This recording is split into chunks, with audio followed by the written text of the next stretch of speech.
All right, thank you, everyone. It is 5:30. I will call this policy committee meeting to order.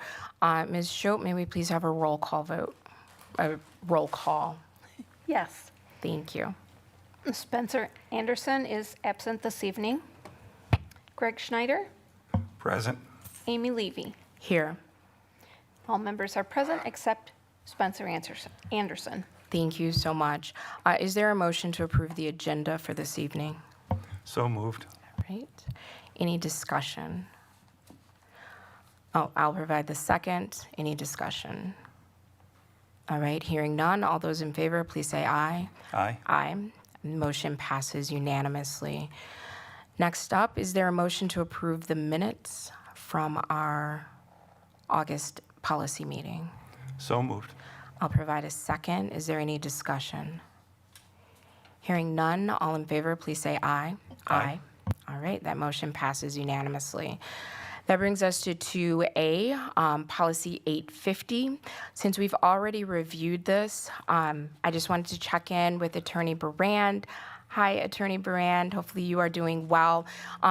We reviewed Policy 850 and 850 Rule 1, and we just wanted to lay that over just so you could confirm if there were any FERPA issues with parental consent with respect to school fundraising. If you could report out on that, please.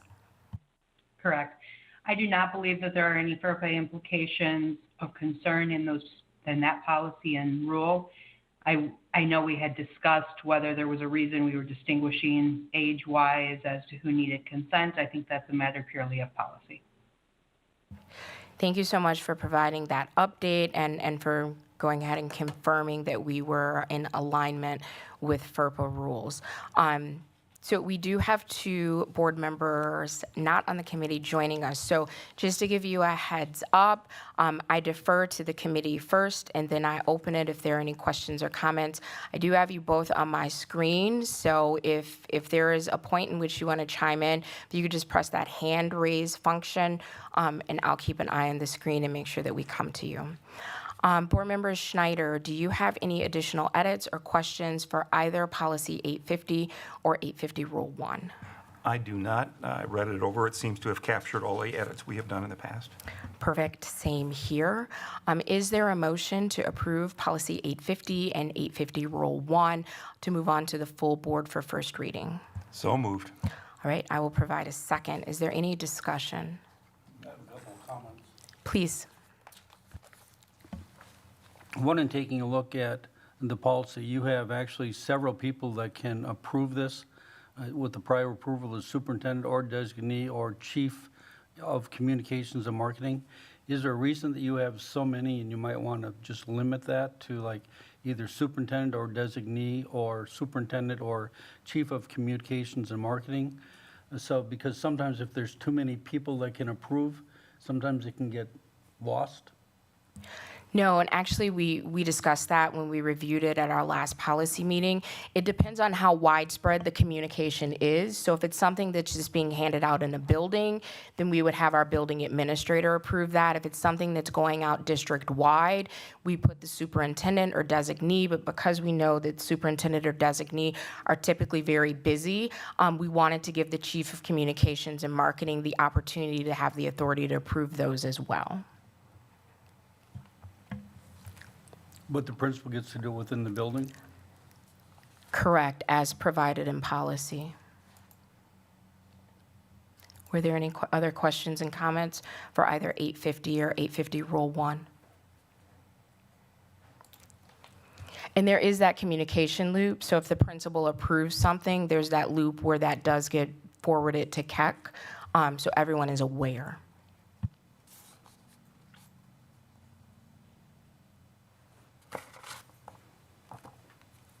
Did you have any other questions or comments for 850 or 850 Rule 1, Dr. Anderson? No, I mean, one of them for Rule 1 is, I thought that the building principal would be the most likely person to start with, but you said that was covered. I just didn't see that in the policy or the rule. Okay. All right, is there any further discussion on Policy 850 or 850 Rule 1? Hearing none, all in favor, please say aye. Aye. All right, that motion passes unanimously. Okay, so that brings us, and since we've already reviewed these policies recently, I would like to handle them as a set. So we will be reviewing this evening Policy 377 and Rules 1 through 3 of that policy. If you'll indulge me for a moment, I just want to kind of walk through some parameters and make sure that we are in agreement on those for this evening. If not, we can definitely make adjustments, and thank you for everyone who's here that's present to provide valuable input. So the first note that I jotted down is that we'll walk through policies 377, rules 1 through 3 together to make sure we're all on the same page. And then I want us to agree that we'll kind of workshop it this evening. We'll get all of our edits captured, but we won't make any final decisions until our Wednesday, October 5th policy meeting. Is that agreeable? Yes. Okay. The next thing that I wanted the administration to agree to invite invested parties to share their concerns about Policy 377 and Policies 377, Rules 1 through 3. And my recommendation is that they share those concerns with the policy committee and/or the full board via email or public comment at our regular board meeting scheduled on September 20th, or our regular board meeting scheduled on October 4th. And then also I wanted to carve out a time, which we don't normally do, but this is a different circumstance, to have time for public comment at our policy meeting on October 5th. So far, does that sound agreeable? All right, so since that is not the responsibility or work of this committee or the board, Dr. Anderson, thank you for reaching out again and working with Mr. Dupuy to make sure that those invested parties know, and I'll repeat this again, they can reach out to us over the next month via email. That can be the policy committee, that can be the full board, because anything that we work on policy is going to go to the full board anyway. And then those public comment opportunities to speak to, again, Policy 377 and Rules 1 through 3 of that policy will happen on Tuesday, September 20th. At our regular school board meeting during public comment. It'll also happen on Tuesday, October 4th at our regular school board meeting, again during public comment. And it sounds like it's agreeable with this committee that we will do something that we don't normally do, to carve out time at our next committee meeting on October 5th before we finalize anything, because we're not going to finalize anything tonight. We're just discussing it. And what I would propose is that that time does not exceed 1 hour. And because people have other opportunities to speak, and they can always email us. And I would also propose that we use the same rules for public comment, but being able to yield time be left to the discretion of the committee. And the reason why I'm recommending that, if we limit it to an hour, which I think is reasonable because you have 3 opportunities to share and you can share via email, let's say we have 100 people come, which I think would be fantastic. If everyone gets 3 minutes, I don't want the first person to come up, say, oh, well, 2 people yielded their time and now I'm taking 9 minutes. So that's my thinking behind that. Is that agreeable with everyone? I think one of the things that we were thinking of, and it's not that what you're thinking is not agreeable, I think when John and I were talking, obviously John's here tonight to present the input that he already has to be initial discussion. What we were then discussing is that would probably be appropriate if John then met between now and the October 4th meeting with a group of his coaches, athletes, and all that, so they could, basically dissect and go, if we were recommending changes, what would we recommend as a group? And then also, as you mentioned at the October 4th, then have individuals that, if they were interested individuals who wanted to, talk to the committee about, their personal beliefs, opinions, what they would hope the committee would consider, that could be at October 4th. So we're looking at several ways that we can get input to, get it to the committee, so that the committee has the widest range of input from the widest amount of individuals.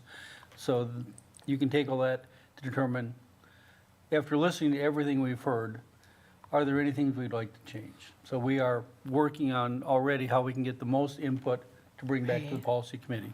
Absolutely, and thank you for raising that point. So the 3 in-person opportunities that I'm recommending, and then you can always email, does in no way preclude any additional meetings that happen that don't include board members. So this, I'm just noting the opportunities where people could share directly with the board.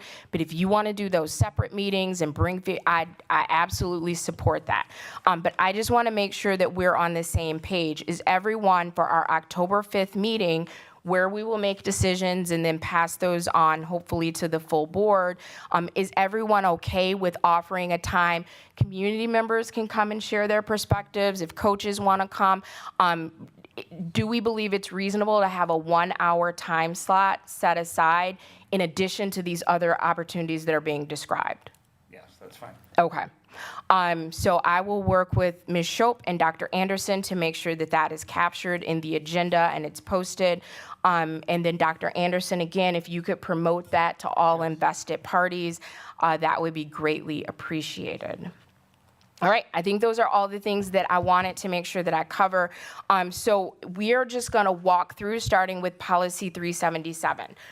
In the spirit of full transparency, the other thing that I want to do, the greatest interest seems to be around eligibility with fall exception and with GPA, but there are actually other aspects to eligibility that are embedded in the policy.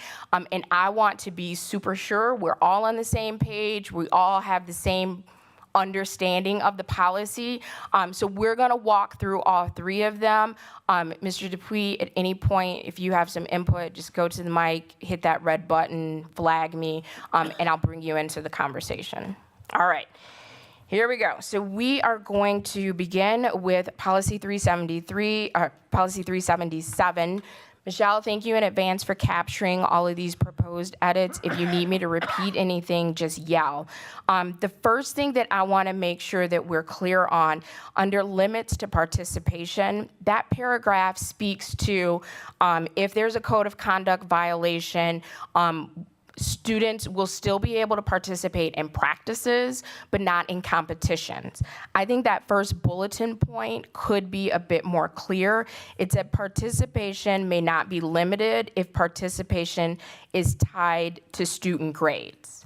Now, that speaks to practices. So for example, if a student has an F, or more than 1 F, that student is still eligible to practice, but they can't participate in competition, and we'll get into the specifics around that.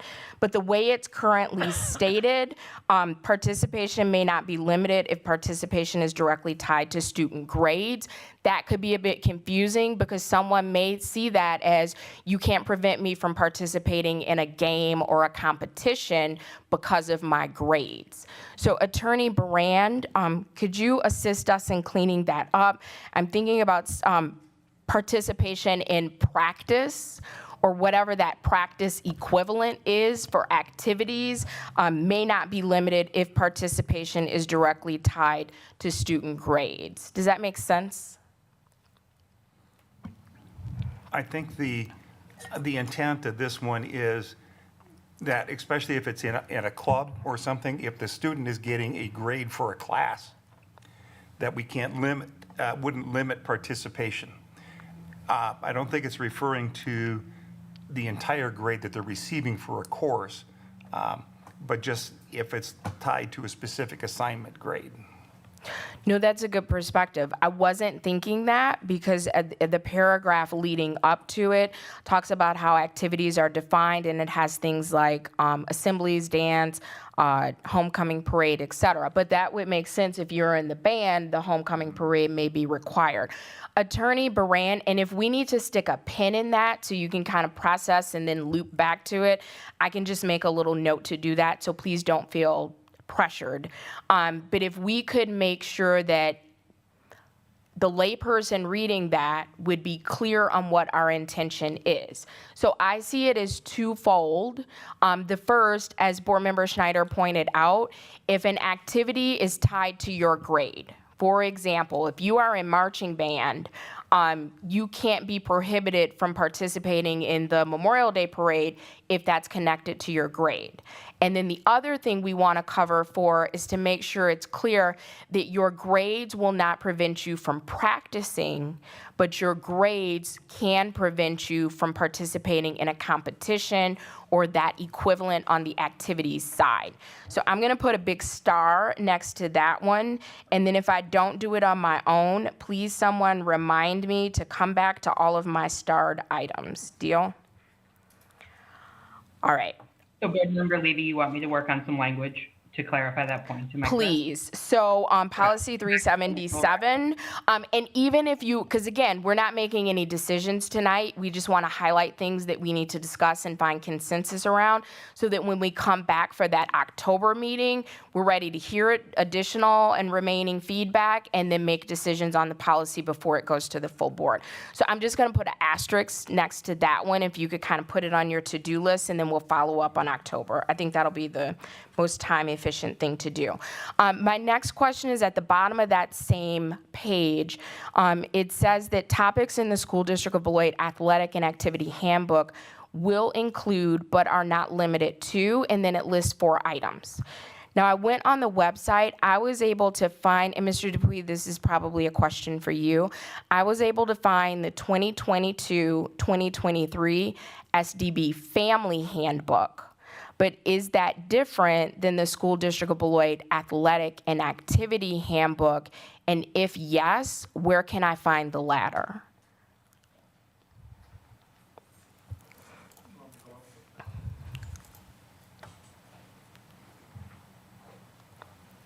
I've been asking for that same document, so, Okay. if we can track that down, that would be great. What I have is. Oh, Brett, yeah, if you press that red button. Appreciate it. Thank Yeah. you, Mr. Berg. No, I've been asking for that same document, so. That's what Yep. we're here for. Okay, so Michelle, please yell if this is an what's the word I'm looking for? An unreasonable ask. Could you do a running to-do list for us? The first one would be Attorney Baran's going to follow up on that first bullet point under limits of participation.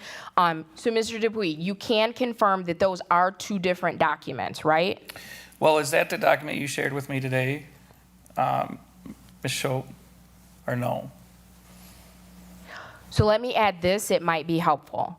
Again, I was able to find, which I think is a great resource, the 2020-2023 SDB Family Handbook. The reason I'm thinking that these are 2 separate documents, because those 4 bullet points, when I went through the table of contents, none of those items are covered in the table of contents. So that leads to me to believe that it's 2 separate documents, but if we could put on the to-do list and the administration could work with Mr. Dupuy so that we can indeed track down the School District of Beloit Athletic and Activity Handbook, and we can make it readily accessible to all of our families, and then make sure since this, yes. Oh, and make sure since those 4 bullet points are listed, that those are actually covered in that document. Yes, Ms. Schopp. So with my history in the district and the 30 years that I've been here, when I started working with policy, at that time, I don't remember exactly who the AD was, but that person was basically using the, there used to be a rule about the coaches and the things that they needed to do, and then the rule that is now just for the high school students that used to be called secondary interscholastic schools. Those 2 documents were basically what they were using to make the athletic and activity code book. Thank you for that. Here's the problem with that. So the first part that you described, which is like coaches and advisors' responsibility, that's handled under Policy 377, Rule 1. Right. And Rule 1 doesn't cover those 4 bullet points. And then Rule 2 is the one that I think we're going to spend the bulk of our discussion on, and Rule 2 doesn't cover those bullet points either. Dr. Anderson, please provide your feedback. I think having a school district of Beloit athletic and activity handbook would be amazing. Now, if we don't currently have one, we need to remove that from policy. But those 4 bullet points that are there, I think are really important to place somewhere in policy. So my request is we either find or generate an athletic and activity handbook that's user-friendly that goes out to parents and guardians and students, or we make sure that at least those 4 bullet points are captured in policy. What's your preference? Well, one of the things is that I've been an athletic director also in my career, and if you don't have one, you should have one. I totally So, agree. You know, so I guess my comment is if we do a search and we cannot find this document, then what I would say is that it would behoove us to create one. Now, I'm sure in my computer banks, I have more than one draft of ones that I've created in the past to use as a template. Okay. But I would say that, but that's going to take a period of time. So That if was we my have next it- question. It does take, you know, because just like the policies, what you're going to want to do is you're going to want to involve, especially your coaches, your principals, your assistant principals, athletes, but especially those adults, to create, here's what it is, send it out, get the changes. So, I mean, I can help create one, I can give the template if we don't have one, but it is going to take, it would take several months to complete one. Okay, so one comment and then I'm coming right to you. So here's what I'm recommending. One, find out if this wonderful thing already exists. If it does, please share it so we can decide what tweaks need to happen in October. If it does not exist, if we can add this to the to-do list, Ms. Shope, come back in October with an estimate of how much time you realistically need, because we don't want to rush anything, but how much time you're going to need to put that together. Okay? Yes, Ms. Peltz. I was just gonna. Could you come to the mic, please, just for recording? Thank you. I was just going to add that there is a Beloit Knights athletic coach handbook that I do believe all those bullet points are included in. However, it's not titled an activities and athletics handbook, so therefore it's not, I do not believe, shared widespread. It specifically is shared with coaches. Thank you so much for that. So if we can't find the specific SDB athletic and activities handbook, I think that would be a great resource along with the template that Dr. Anderson believes he can provide to generate that document if we need it. So again, for our to-do list, at the October meeting, the administration will either produce that SDB athletic and activity handbook because it already exists, or give us a time frame for how long it will take to put one together. Does that sound reasonable? All right, perfect. Let's move on to policy 377, Rule 1. Board Member Schneider, do you have any questions, additional edits, et cetera? I do not. Okay, I don't either. Anyone from the administration, was there anything that you wanted to cover, review, find agreement on in policy 377, Rule 1? And for those of you listening at home, which hopefully you're following along in the policy library on board docs, this policy basically explains rules and regulations for coaches. It talks about jurisdiction, emergency procedures, budgets, equipment, and contracts. So from the administration, any edits or areas that we need to review from 377 Rule 1? Not that I could see on Rule 1. Okay. Mr. Dupuy, you good? All right, awesome. Okay. Now, this is how I would like to handle policy 377 Rule 2, because again, I think this is going to be the bulk of our discussion. Mr. Dupuy, thank you so much for sending that additional sheet with edits. So what I did on the policy is I circled in red all of the things from your edits. And so we're just going to walk through the policy, and then when I get to a portion that you've addressed in your document, we'll pause and kind of overlay the two, and I'll get feedback from the committee. Does that sound reasonable? All All right, perfect. Now, the other thing that I did with this policy is I went through and I highlighted in green anything that's related to student eligibility. And what I ultimately would like to see is an admin reg for this policy, because it seems like that the hot button items are GPA and fall exception rule, but they're actually other things. Ms. Shope, would you capture on that running to-do list all of the items that are related to eligibility? And then the other thing that I just wanted to point out, which is just like a structural thing with the policy, if we go down to number 8, it says additional athletic requirements and responsibilities, but that's after all of the athletic code and violation and consequence language. So I would recommend that we move number 8 and place that right after 4B. So I'm going to take this in phases. If I miss anything, I am leaning on the team to yell, all right? That's how we roll in policy. So what I'm gonna do is run through and we're gonna focus on eligibility, and then I'm gonna pause and ask if there's anything that we need to adjust or find consensus around code violations and consequences, and what is the word I'm looking for, Greg? When a hearing, for consequences. No, anybody jump in. Appeal process. All right. Thank you for helping me think that through. So we're going to take this in 2 phases, and there may not be anything that we need to discuss, but I do want to be intentional about, since this was just reviewed, it's coming back for us. I want to make sure we do it right and everyone has been heard. All right. We're going to start at the top under, let me back up. I got ahead of myself. Is everyone okay with putting all of the eligibility information together instead of having that disjointed in policy? Dr. Anderson.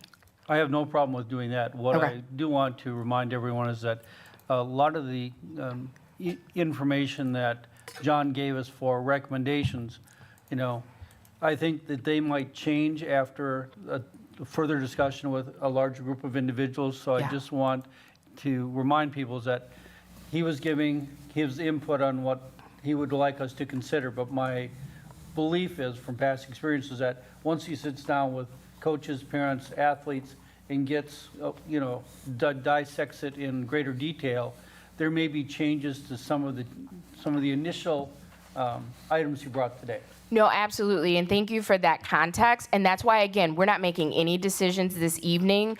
We're just going to talk through so everyone understands why things are being recommended, knowing that they can absolutely change. So we want to give ourselves flexibility for that, but thank you for highlighting that. The one request that I would make, I think it's great you're going to have those outside meetings and bring in the more people, the better.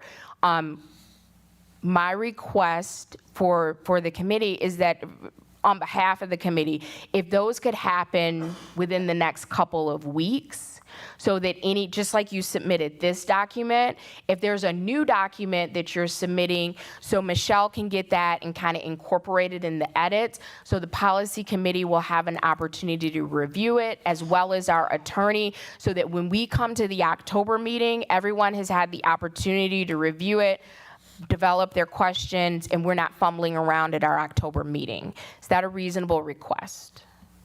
Yes, and I'll work with John, since I've had to do this in the past. Okay. I'll work with John in setting up a committee and creating a document that basically summarizes what our conversation with various individuals look like. That would be perfect. And then Ms. Shope, you'll work your magic. And so the other request that I would have is, just so we know who's giving which edits, if we could just note any attorney edits, and if that could come last before it comes to the committee. So I'll just cluster it as the administration and impacted parties are going to make recommendations.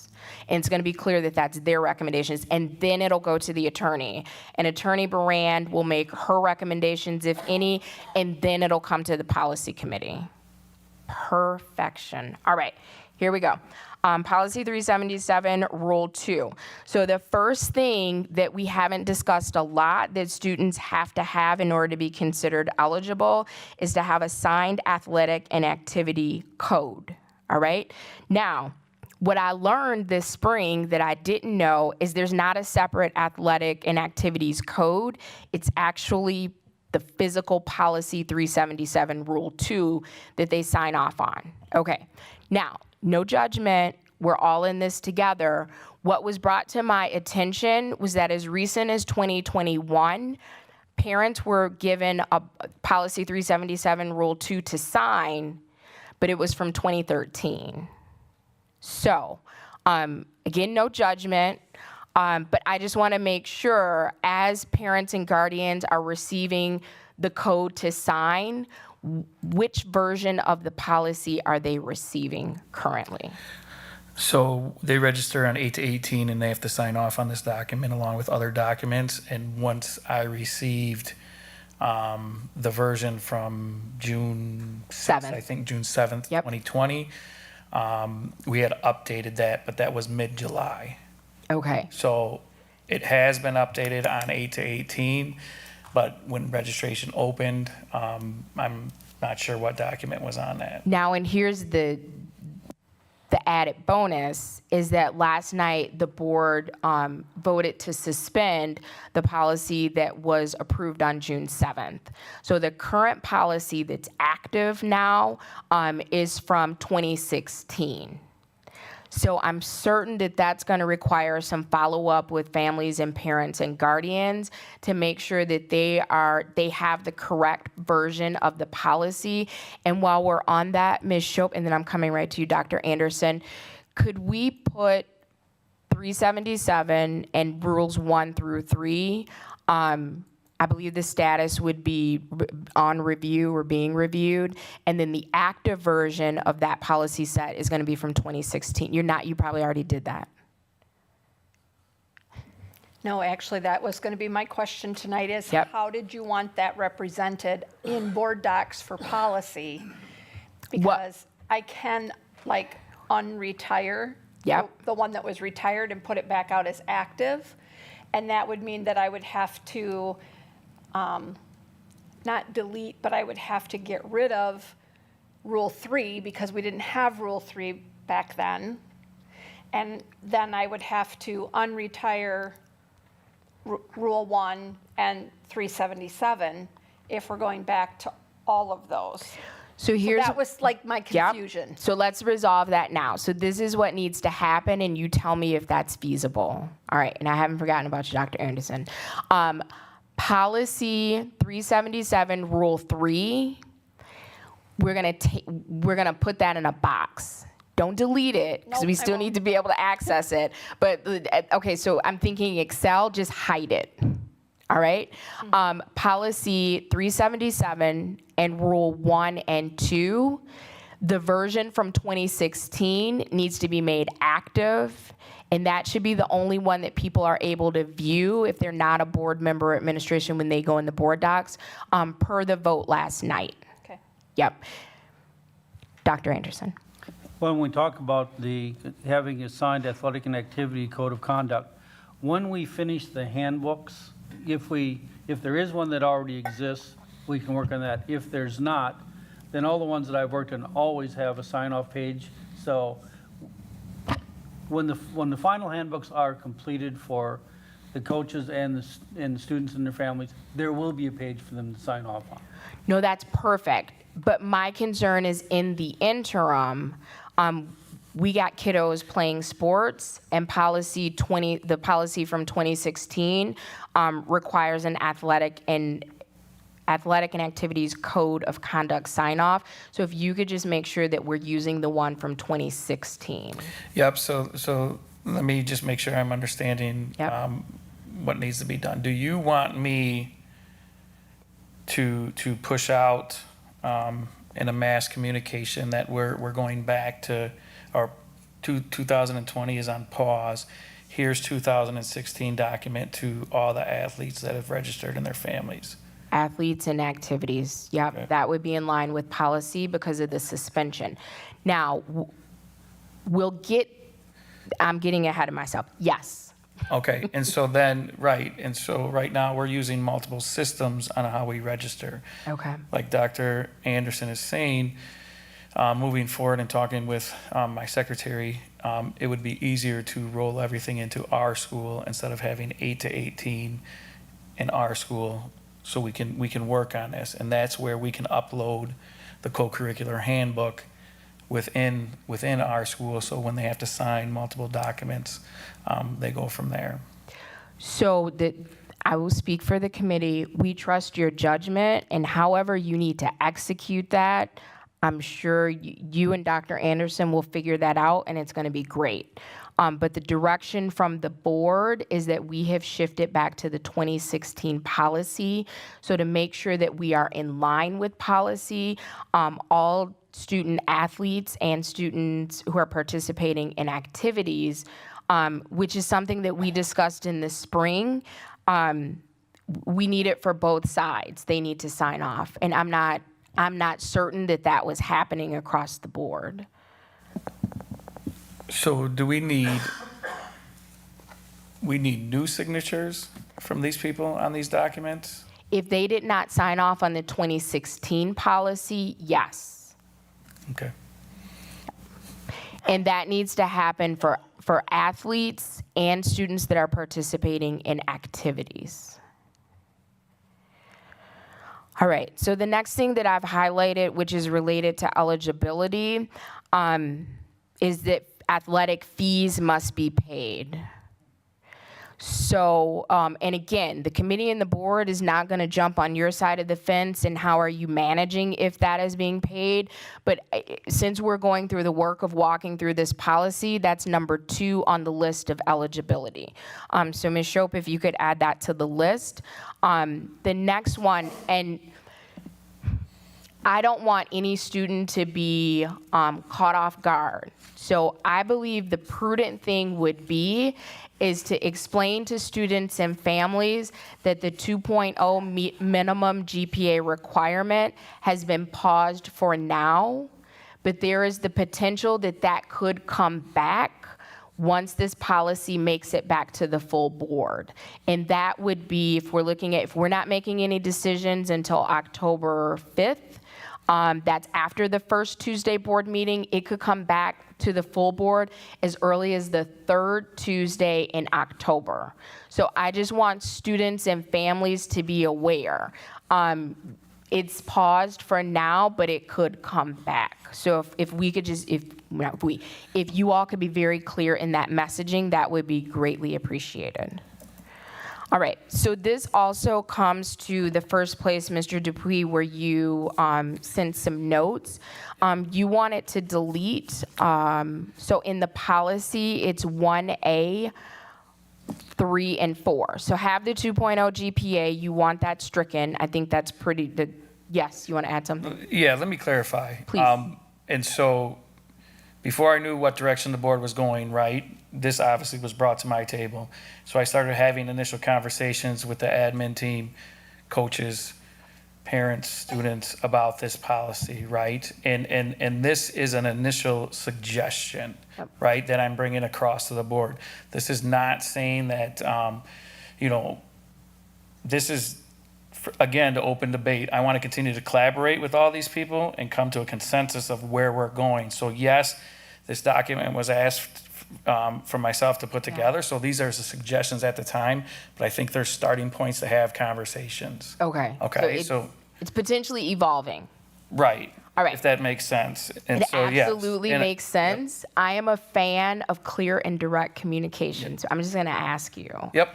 Is your position, and I allow you the flexibility to evolve and to change. Yep. From your perspective as the athletic and activities director for our district, are you in favor of a 2.0 GPA minimum requirement or no? As a personal opinion, As the athletic and activities As director athletic- for the district. as a 2.0 or higher from the previous term, Yes. I think there needs to be more verbiage based in that, whether I can get behind that or not. Please tell me more about that So additional right now, there's not a return to play or how long that individual is suspended if they have a 2.0. Okay. It just says you have to have a 2.0 or higher from the previous term. I also think that looking at to making sure that The WIA, the School District of Janesville, those places don't have a minimum GPA requirement. So I want to make sure that we're holding ourselves to high standards, but we're also putting interventions into place. I'm not against a GPA, but I want to make that sure that verbiage is clear, and we're putting appropriate interventions in place to have students be eligible. For example, right, I could have had a 1.8, passed all my classes. I could have had a 2.5, failed a class, had the opportunity to take summer school, pass that class, and now I regain my eligibility. When in theory, I've passed all my classes. I've done what, I was instructed to do per se to graduate.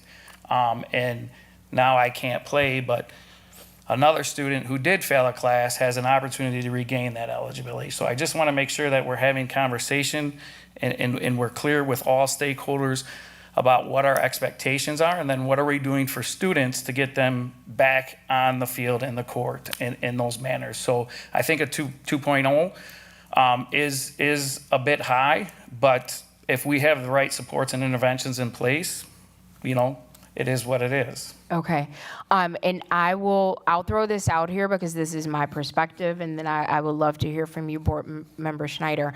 My thinking is that, one, I'm in favor of a 2.0 minimum GPA requirement. I don't think that's an unreasonable request or ask for our students, but I absolutely believe that as adults, we have to be able to support our student athletes, that might be a little challenging to make sure that they can meet those expectations. And I welcome seeing verbiage around that. And so I'm really excited about the October meeting. What I am initially thinking is that not having a 2.0 should not be a more severe penalty than having 1F. So what I mean by that is right now, if you have 1F, you are ineligible for a minimum of 5 days or one contest. A minimum of 5 days, but not less than one contest. Not having a 2.0, I think, should fall in that same category. I don't think not having the 2.0 should fall into the category of if you have more than 1F, which is you are not eligible for a third of your season. So if that kind of gives you some context. Board Member Schneider, where are you with that? I've looked at a lot of the different school district policies and as you said, there are a number that don't have a GPA requirement and some do. I think because we haven't had a specific policy in the past, it would be difficult for some students to be able to hit that mark, right away this year. So that we might want to consider where maybe we set a GPA standard lower than a 2.0 and then step it up over time to give all of our athletes a chance to reach that mark. But I do agree. I like your idea with the punishment not being more severe than receiving an F. Okay. Did you have Yep. answer? Let me just, another point kind of with that 2.0, right? So your summer school class, if I take my summer school class, I can't raise my fourth term GPA. Okay, it goes on your next semester grade. You can, from my understanding, maybe I don't want to misspeak, but my understanding, it doesn't affect your fourth term GPA. Okay, so, and Ms. Peltz, I'm very excited that you are here. You jump right in, if you can be helpful. So let's say that I had calculus term 4. Yep, and I got an F, yep, which is very upsetting. yep, I took calculus in summer school, and I got an A, because Yep. now I'm ready to focus. yep. It's my understanding that A replaces the F. So why would that A not be calculated into my GPA for that term with respect to eligibility? And I get how it may look different from calculating your total GPA and credits, et cetera, but does anyone see a problem with if that A can replace that F for eligibility, then that replacement should be what the calculation is for my GPA? Is there something that I'm missing?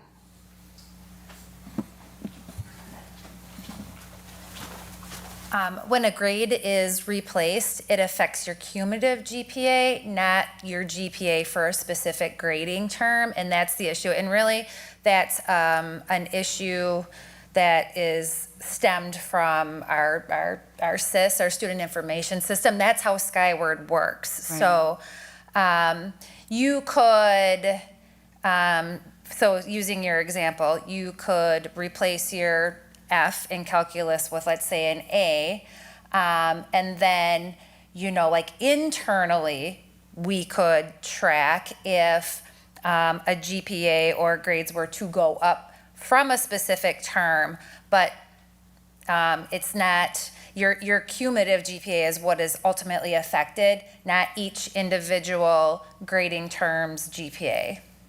So help me understand, then it's not really a replacement. So if I got that F initially, and I took the same class again, and I got an A, on my transcript, does it list that I got an F in calculus or an A? It will list that you have an A, but your classes are just listed in a row on your transcript. I'm trying to think about this. And so it's not, and so it does, you list term 1, term 2, term 3, term 4, but each term's GPA is not represented on your actual transcript. It's just your cumulative. Okay, I think I'm dating myself because I feel like I thought it was by term, and then you had your cumulative, and then you had your GPA for the year, and then it was by, let's put that on our to-do list. So one, Look do into we that. have consensus that if you can retake a class to remedy an F, and that's been in policy, you should be able to retake a class to remedy a lower than 2.0 GPA. I think that sounds reasonable, but I would love to hear, go ahead. Yeah, so just a thought, I think what I'm hearing is if it replaces that grade, Yep. I think in general everybody's okay with this. Logistically, how do we do that? I think it probably only affects the fall because if you're ineligible first term in fall, you don't have this time in summer school to do those things. So it's really, if there's a manual process that has to take place, it's really just a recovery from a final grade in June, the summer work, and then how that impacts fall eligibility, right? Because if I fail the first 9-week term in the fall, there's no fixing that, right? So Yes, there is. I mean, Yeah. we do have options to replace or regain credits throughout the year, whether that be through credit recovery, whether that be through physically taking the class again during the school year. So there are opportunities throughout the year to replace a grade. right, but let's say a sport runs, 16 weeks in the fall, you get an F in a class through the first 9 weeks, then you've got 9 weeks left of the season. Is there time in that 9 weeks to remedy that? So I guess I'm just trying to see, how much of this needs to be a manual process versus rethinking how it's calculated. Let's That's put a all. pin in that. Let's hear from Dr. Anderson, and then I'll see if you have any follow-up, Ms. Pelt.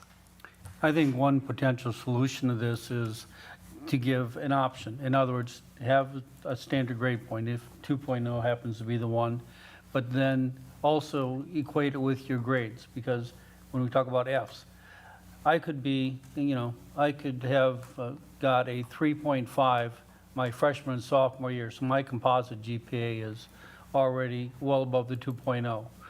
Something could happen during my first or second semester of my junior year, and I get 2 or 3 Fs. My GPA is still going to be above 2.0, but I will have got, so I think we may want to take a look at saying, you might have a GPA, but you might also have letter grades like the number of Fs, and depending on, so you have more than one option. No, it's included in policy, so it's not your cumulative GPA, it's the GPA from your previous term. And then if you have one F, it's a minimum of 5-day ineligibility, but not less than the first contest. And if you have more than one F, then it's a third of your season. So both things are taken into account, but it's not your cumulative GPA, it's your GPA from the previous term. All right, Ms. Peltz, did you have anything else on that? No, I was just going to go back to, I think it's providing clarity around if you have a 2.0 from your previous, if you, a GPA of 2.0 from your previous term, how can you regain eligibility from that? And I think that's where we need to think about where and how to add language is all. I don't have a specific suggestion for that right now, but. Yep. That all we're doing tonight is highlighting things that we need to consider. So when we come back in October, we're ready to start making decisions. So Ms. Shope, if you could add to that list how we are managing grade replacement with respect to last term's GPA and how that's impacted. And I'm looking forward to see what the administration comes up with that. We want to make sure it's equitable. And I think it's good that it's the previous term's GPA and not the cumulative GPA, because let's say freshman and sophomore year, I got 4.0s. And then junior year, I'm like, you know what? I don't need to do anything. And I'll still stay above that 2.0. So I think it keeps our student athletes and students who are interested in co-curriculars consistent about being a student first. So I actually like that aspect of it. All right. Yeah, go ahead. We also have to remember that not all of our classes can be retook. So I could still fall below that 2PA or 2.0, right? I might have took Spanish 4, Yeah. and that's not offered, right? So again, I passed that class, but I'm not above a 2.0, but we have no replacement to get me back to above a 2.0. So here's the tough love part. No, I get it. We are not going to solve for all of Yep. those scenarios, and a student in that situation, as long as they pass that class that cannot be substituted, and they didn't get any other Fs, then they Maybe should that's be the good. verbiage, right? We can look at, Yeah. right? Yep. Yeah, Yep. but we're not going to game Yes. plan for everybody. But I do Yep. appreciate you bringing that Yep. up. Yep. All right. Specific eligibility requirements. So next on the list is that a student shall be a full-time student in the school district of Beloit, a student who is carrying 4 credit-bearing classes or more that require a grade per term. So that's one of the eligibility requirements that I don't think has gotten a lot of attention. So what if you're a senior and you have all of your credits? According to policy, in order to be eligible, you have to be taking at least 4 credit-bearing classes that require a grade per term. So just want to make sure that that's highlighted and explained to students. Next on the eligibility list is a student who is carrying a sufficient number of credits to move towards normal graduation. So the way that, and that has always been, that has been the policy for years, but the edit that we made was to clarify that. So for example, a freshman, freshmen don't come in with credits, but they have to be, or have to have on their schedule the ability to earn 6 credits. So the way we did the breakdown is freshman year, you need 6. Sophomore year, you need to have at least 12. Junior year, you need to be able to complete at least 18 credits. And then by the time you arrive at your senior year, you need to have the capacity to complete 24 credits. That's what we deem as being on schedule to graduate. So it doesn't matter what the GPA is. Let's say that you have 3.0 GPA and you are passing all of your classes currently as a senior. If you are not on track to completing those 24 credits, you are not eligible. Any questions on that? All right. One clarification. go ahead. So you're saying that B can supersede A, right? Because there is some WA requirements, like we have some seniors right now that, might have 2 classes, and then that's their full schedule because they are on track to graduate. They have their requirement credits, they're going to work release, or those types of things. There is some WA verbiage that states what a full-time student is and what's that considered, because seniors have so much flexibility. So let me recommend this, is that okay. So earlier in the policy, it says that the student has to meet WIAA and the school district's rules, right? And this is one of the school district's rules. So if the administration feels that there needs to be a senior exception, and for these reasons, please list those out so that the committee can make a decision on that. For example, when it's talking about some of the eligibility requirements, there are exceptions made for students that have IEPs or ELL students as well. So that's not out of the realm of possibility. But as the policy currently states, you need to have 4 credits that are grade bearing. So what may be a good idea is to draft a senior exception and then explain why that's needed. Yeah.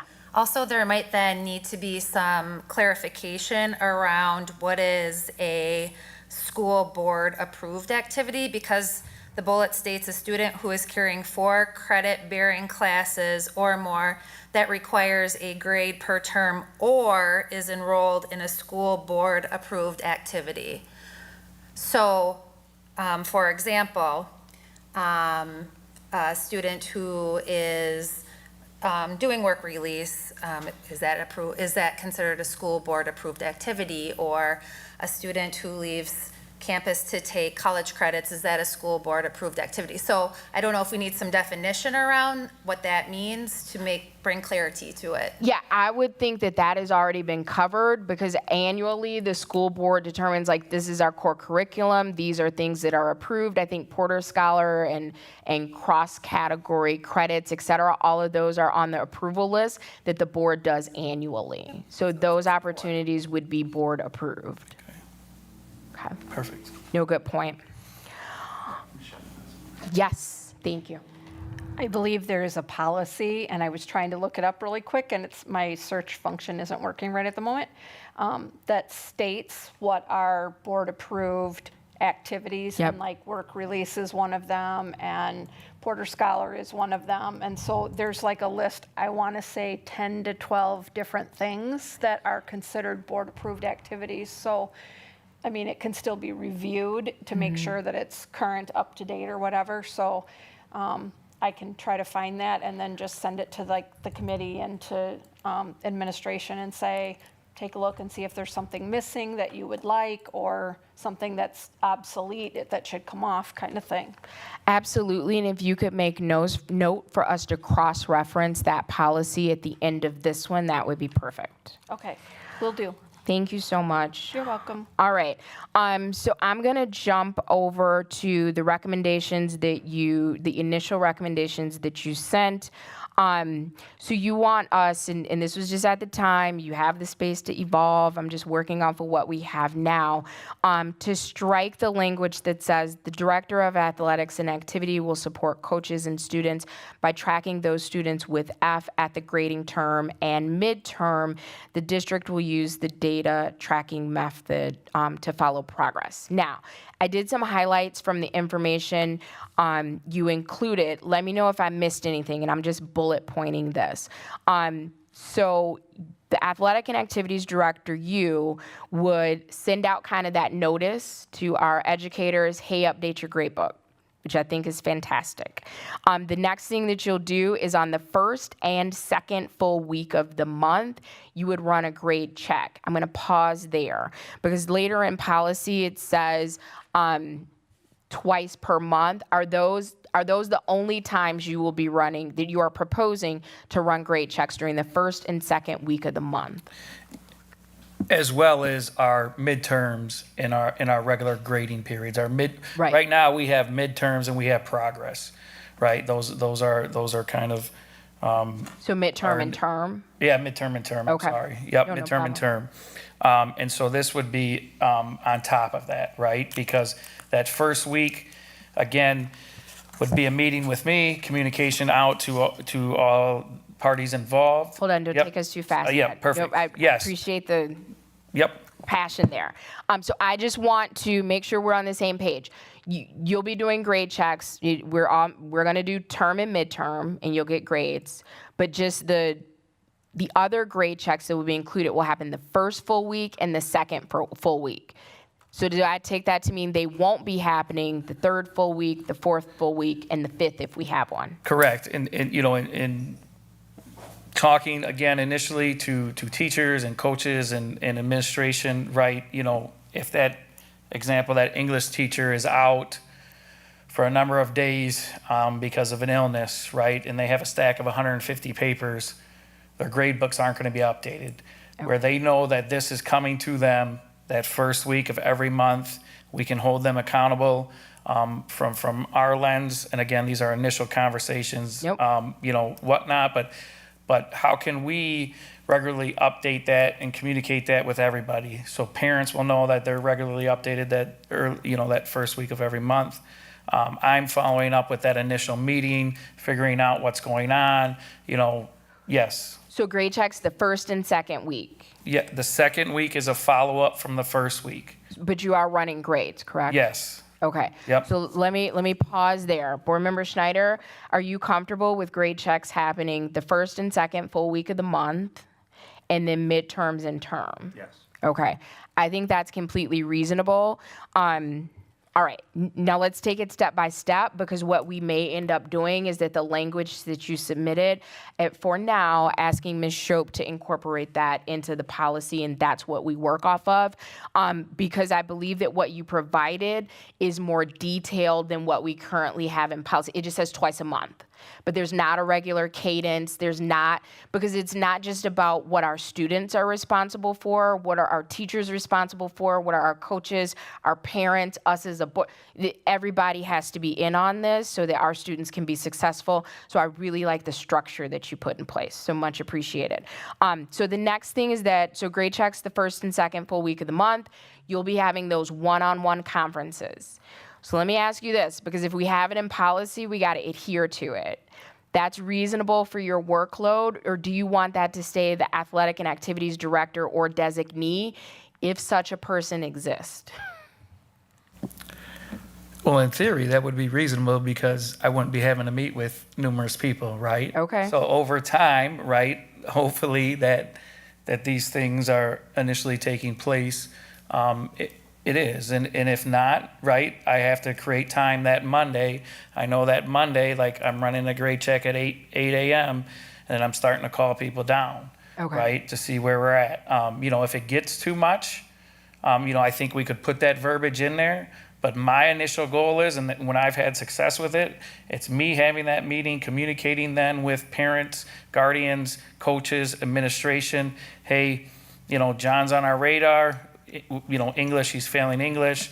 You know, sometimes the English teacher writes back, hey, I just forgot to put this assignment in. Okay, you know, you have to get it in, you know, next week, those types of things. I think it also helps with we want to hold our kids accountable, but we know sometimes we have those tough conversations with teachers. Yep. And teachers are tremendous and they have a tremendous amount to do. Yep. And so, you know, trying to put that student in the situation to go up to, Miss Levy, I really need you to put Get this on in the it, grade book ma'am. right now, those types of things, and you're, you know, have a lot to do. So I think that helps with the initial conversation too, to get it going with our relationships, building skills between our students and our adults. So I absolutely love that. I just never want to construct a policy that is practically unmanageable.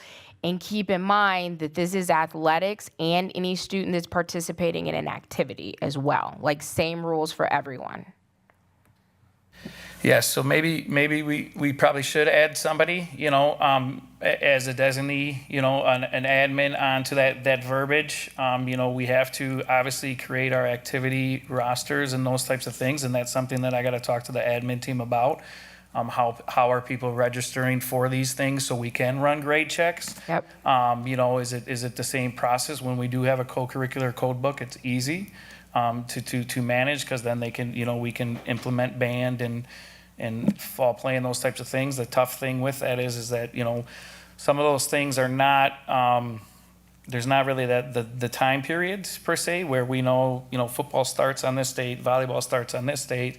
Some Student of those council are is all year. right. Yeah. Some of those are Yeah. flexible. So I think we're going to have to work together again to figure out how can we do this in management.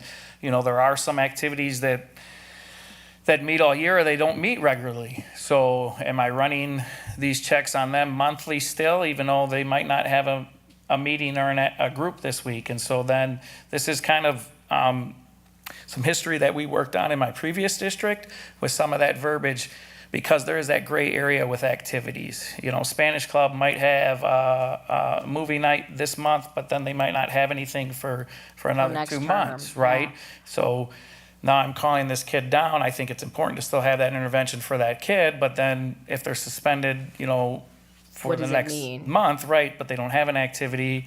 So those are yeah. So let's do this, so we don't get too in the weeds. I think it would be prudent to say the athletic and activities director or designee, and then the policy committee leaves that up to the administration to determine who that designee is, but we don't want to find ourselves in a place where we're not compliant with what our policy is. So Ms. Shope, if you could add that as a note, that we would also include a designee, and then leave that to the administration to figure out how the magic happens behind the scenes. The other thing is, so down towards the second paragraph of your comments where it says, in order to regain eligibility, that next sentence, the students would get cards. The student must have a teacher sign off on the card that they are passing or in good standing. I know what passing means. I don't know what in good standing means. So good standing means, again, I appreciate what our teachers are doing, and sometimes, they got a lot on their plate. So they have, a basket that has some assignments in it. That third week, I got a 58%. I know I have this assignment in that's gonna bump me up to passing, right? So they can sign off that I'm in good standing, right? I know I'm going to be passing because I have my assignments in to get me up past that few percent at the end. Okay, so I'm gonna be a little bit of a stickler. Yeah. I don't like in good standing. You're passing or you're not passing, and I know what it is to have a full basket, and you need to grade, and you need to grade for multiple classes. But I think that just needs to happen. And Attorney Baran, please jump in. In good standing kind of feels like vague language that we don't like to use in policy. Please provide your input there. You're muted. Sorry. I agree that it could be vague, but I do think there's probably a way to define that concept in a way that is not vague. So if we can perhaps try to clarify what the intent is there Okay. in a way that the board would be agreeable to. All right. Ms. Shope, could you add that to our to-do list and then loop in Attorney Barand? In the event that we need it, could you craft some language around what it means to be in good standing with the intent that Mr. Dupuis just expressed? Mm-hmm. All right. And then with the students doing the cards, is that again to promote that self-advocacy, having conversations with your teachers, getting the sign-off? Because my mind went to, and I know none of our students would do this, but what if I just forge it and like, yep, Amy's passing everything. So I like the fact that you, even though the responsibility is on a student to get their card signed off on, you follow up with an email. So the teacher's not like, wait, no, Brian's not passing that class. Whose signature did he get? Was that the intention behind the cards? Yeah, as soon as they turn that card into me, which is, it's a sheet of paper card, as soon as they turn that into me, then again, that email thread that we've started in week 1, right? I say, John has turned in his card, he's good to go, and everybody's on there, teachers and everybody. So when that email comes through, if they're like, whoa, I didn't sign off on anything right now, we're back to square one. Do students know up front that you're going to follow up with an email? Yes, I have that conversation, that first initial conversation with them, whether it's whether it's academics or a code violation, I bring them in and I say, I'm going to follow up with an email, to every party that I'm going to follow up with. Perfect. So everyone's on the same page. Yep. All right. My next, well, let me just pause. Board Member Schneider, any concerns, comments, questions up to this point? No. All right. So now we have arrived at the fall exception rule. Spoiler alert, I don't have a problem with it. Board Member Schneider, what is your thinking on the fall exception rule?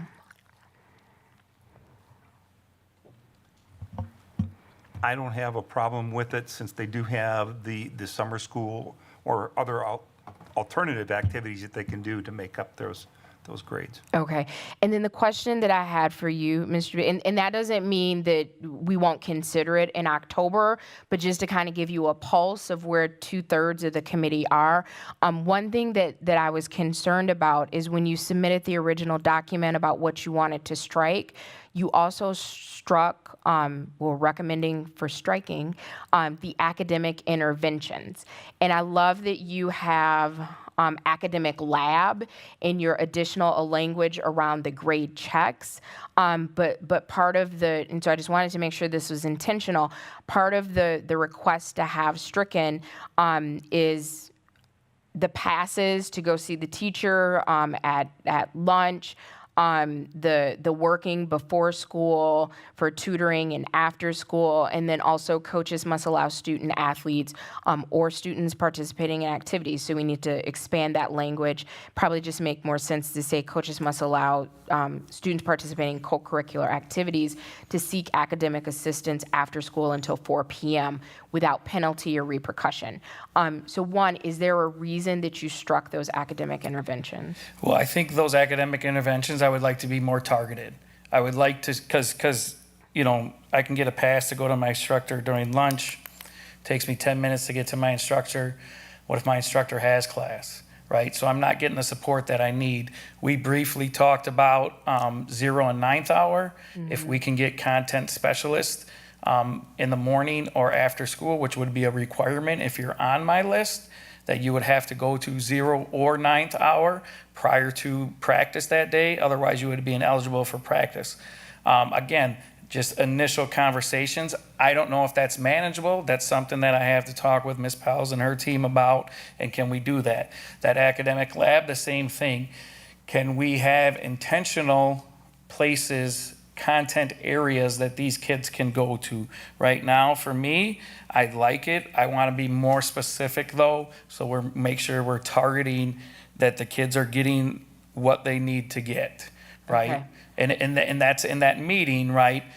That is explained to them, right? That whatever we put in place, that's where they go. Right now, am I going to do it? Maybe, maybe not, right? And so are they really getting those supports that they need in order to get their grade up? All right, that's why it's so important that we have these conversations. I can completely see striking the lunch period, just kind of the loosey-goosiness of that one. I definitely like, and I'm glad that you're going to explore the 0 and 9th hour. So if you could report back to the committee on if that is feasible, I think that would be a wonderful idea. But the last one, I think, is still valuable to keep, that after-school assistance up until 4 p.m. without penalty. Are you comfortable with keeping that I'm completely one? comfortable with that. I'm completely comfortable with that. Yep. Okay. And- Yeah, so Board Member Schneider, if we drop potentially, we're not making any decisions until October, drop the lunch period, potentially explore adding 0 and 9th hour, and then keeping item 3, the after-school help without penalty. I right. like that. Okay. And others that are here, just kind of wave me down and get my attention. I don't want anyone to feel unloved in this meeting. Do you want me to give some rationale about the other part? So the fall exception rule, right? Oh, So, yes. right, you know, right now, I want to be clear with what we're saying to our coaches and our parents and our families, right? And I put together, again, the WIA chart. 1F, 1 week, right? We have that verbiage earlier in our policy, and then more than 1F is a third of the season. And although some students do have the opportunities to regain eligibility with summer school and those types of things, some do not. We've already discussed those areas where, you know, we don't have those opportunities. The other thing is that, for example, this year, right now, a student that had an F based off the verbiage of 14 days from the first competition for soccer is sitting out 9 games. A student that is more than 1F is sitting out 8. So the student is being penalized more. Hold on 1 second. Yep. And I'm interrupting because I want to make sure I understand it. And for those in the room and listening at home, I just want to be clear because there was some confusion that the board edited the fall exception rule. And I think that came in because the athletic and activity policy that parents and guardians were receiving last year, I don't know what they're receiving this year, was from 2013. The fall exception rule was introduced in 2016. So if you were looking at that old policy, it looks like this current board completely made up this fall exception rule out of nowhere. And the fall exception rule is currently in place because the suspension was for the updates from 2022. Correct. Okay, now with all of that being said, you were saying that a student with 1F Yes. has a more severe penalty than a student with 2 or more than 1F. Yes, right, it can Okay, be. help me understand. In the yes. same sport or different In the sport? same sport, right? Okay, help me with So that. you have an allotment of games together. I put together that chart. The WI allows X amount of games per sport, right? Yep. Whether you schedule that many or not, that's up to you as a coach. A lot of our fall coaches that have the ability to create their schedule and manage their schedule in different ways, they try to front load that schedule before we can get into school, right? Because less homework, less Yeah. time, get them home at earlier hours during the week. So they front load a lot of their non-conference games at the beginning of the school year. So for example, this year, based off of the 2020 verbiage and when I broke it down with Coach Deneau, The 2016 verbiage. 2016 verbiage, Yep, sorry. no problem. When I broke it down and based off the 14 days of competition, we started at his first day of competition and we counted how long this student would be out with 1F, and it was 9 games. But based off the other verbiage that says if you have 1 or more or 2 or more Fs, you're a third of the season. Yep. And based off the WI allotment of games, that would be 8 games. But are we talking about the same student? No. 2 different students, same So, sport. right, Got it. right. So the same sport, soccer, right? The WI allows 24 games. A third of that is 8. So Greg is out 8 games. He's got 3 Fs. I got 1 F. Greg, come on. I got 1 F based off the 14 days from the first competition and his schedule that he set. It added up to 9 games. Okay? Okay. So I would like to be clear across the board and say 1F is 1 week of competition. If you have 4 games that week, it's 4 games that week. And then 2 or more Fs is 33% based off of that chart that I shared with everybody. So it's clear, we round up if there's a decimal. But when I present that to, parents and students and coaches at a fall or winter or spring sports meeting, it's clear, right? We're not counting, or I'm not then having my coaches say, okay, we're going to schedule this first game, that first day of competition, and then we're going to push everything back, and now we're playing 3, 4, 5 games a week because I want that time expanded where, does that make sense? It absolutely makes sense. Thank you for taking the time to walk me Yeah. through that because it absolutely did not make sense 2 minutes ago. So much appreciated. Let's do this. If we can put that fall exception rule explanation is how I'm going to label that. And if you and the administration can craft verbiage, not so much to explain it, but to remedy it. And then you can provide the explanation if Spencer needs it or when it goes to the full board. Please do plan to attend that meeting as well in case board members not on this committee are like, no. What's the problem with getting rid of this? Because I think you just explained it beautifully. All right. So that takes us through fall exception rule. Let's finish off the document that you submitted. So when you have the suggestion for 1F, and then the suggestion for 2 or more Fs, I think you just answered because the question that I wrote in my notes is how is this different from the current policy where the fall, okay. So let me give myself a pop quiz. Not using the fall exception rule. If I have an F, I'm ineligible for 5 days or at least my next competition. 5 days, but not less than 1 competition. If I have 2 or more Fs, it's 15 days, or a third of my season? Right, and I would just like to say a third of the season Okay. in 1 week of competition. Because that's easy, that's clear, right? Again, that then allows my coaches not to say, I'm gonna schedule something October 1st, count 15 days, And and then then schedule something schedule, right? You know you're out a third of the season based off the number of games the WIA allows. The other thing that helps too is when coaches don't schedule the full amount of games, spring especially, right? It's tough to get 26 baseball games in the spring, right? So I'm going to schedule 20, but we're still going off the 26, the WI allotment. So that there's not that gray area. Well, I'm only going to schedule 18 this year, so she's only got to sit 3 games. But next year I'm going to schedule 26, so then they got to, it's. So let me ask you this. Are you championing a third of what's scheduled or a third of what's allotted? A third of what's allowed. See, I think it should be a third of what's scheduled. No, it's Okay, got to. tell me I'm why sorry, it I shouldn't be. shouldn't- No, I shouldn't say that. It shouldn't. I am right. perfectly fine with that no. Right, because Tell let's me be honest, why. right? Because academics come first. I could only schedule 10 games, and that's only 3 games that I have to sit out. But I'm allowed to schedule 24 games. So you have to be clear with that. So hold on, let me So otherwise, interrupt you. coaches will work the system. Not our coaches, but Well- we just. Okay, so let me make sure that I understand. So a third of 24 is 8. A third of 10 is 3 and a remainder.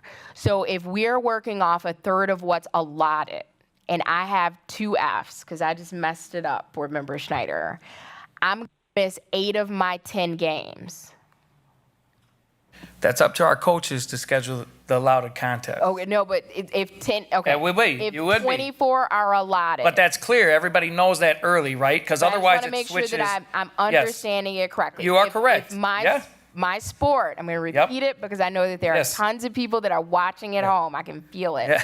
If my sport allots Yep. 24 games and my wonderful coach schedules 10 games and I have 2 Fs, I'm going to miss 8 of my 10 games. You are correct, but that's Okay. clear. That's clear. It's not. See, otherwise it changes every year, right? Yep. Otherwise it changes every year, and we've been changing for however many years with this, right? It's Okay. clear, and that's me then going back to my coaches and saying, no, we need to schedule more games, right? And it won't ever be like that because we're in a conference of, we have 16 conference games that we'll play every year, right? Okay. So we'll find those games, but then it's clear across the board every year. There's not a change. There's not an argument with a parent or a coach like, no, it should only be 3 this year. Well, it was 8 last year. Yep. No, this is what it is. Okay. Just one little Please, sir. historical, since this is I think my 43rd or 44th year in education, being a coach, et cetera. I almost have yet to see where a coach did not schedule their maximum allotment because some might get canceled because of weather. Yep. And what they usually try to squeeze in is, does a scrimmage count as a game? Now, we don't have scrimmages in here, but that has been Absolutely does not. something A that scrimmage is a I've had- scrimmage. that I've had to deal with in the past where, well, we didn't miss a game, that was a scrimmage, so. we don't Scrimmage, have that, yeah. But I have yet to see a coach that didn't try to maximize their schedule. Okay. You are correct. We got tremendous coaches, and they want to be on the field to play in the courts and those types of things. So we are scheduling the maximum number of games. I missed what you said. Is a scrimmage is not a Scrimmage game? does not count. Okay. That's perfect. not part of a WI allowed contest. So they could play in the scrimmage, and then they would be out the next 8 games because the scrimmage doesn't count as an Okay. allowed game. So thank you for making me see that I was not looking at this in the way that it should be looked at. So much appreciated. And if that is finalized, I could see a lot of pushback on that, which I'm fine with. If we got to be able to make tough decisions and then stand together as a team. So it's not going to be, well, Mr. Dupuy wanted this. It's going to be, this is what we decided as a district, and it is what it is. All right, thank you for that clarity. If we could jump down, so did we make it through everything on your recommendations list? All right, I'm just gonna slide that over on my iPad. If we could jump down to, well, Board Member Schneider, let me check in. Is there anything that you had a concern with respect to eligibility? Not code of conduct stuff, but eligibility that we have not covered? We've covered it all. All right, anyone else? All right, we're almost done. If we could jump down to 8, which I am recommending that we place after 4B, because it says additional athletic requirements and responsibilities. So just when you thought you were done, and thank you, Ms. Shope, for having that running list so that we can have a full scope of what eligibility looks like for our athletes and our students that are participating in activities. All right, so 8B, it says for all fall sports, the WIAA requirement shall be followed regarding the number of practices an athlete must attend before competing in that sport. Is that different for each sport? Everybody's aware? All right, I just highlighted that because that's one of the things, not so much that, it would make you ineligible if you hadn't reached that number of practices. So I just wanted to make sure that we're keeping that in mind.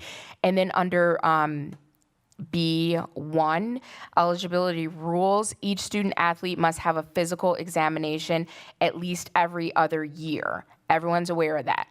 Except for our 8th graders, because if you had it in 8th grade, you can't wait until 10th grade because incoming freshmen have to have it as well. Is that accurate?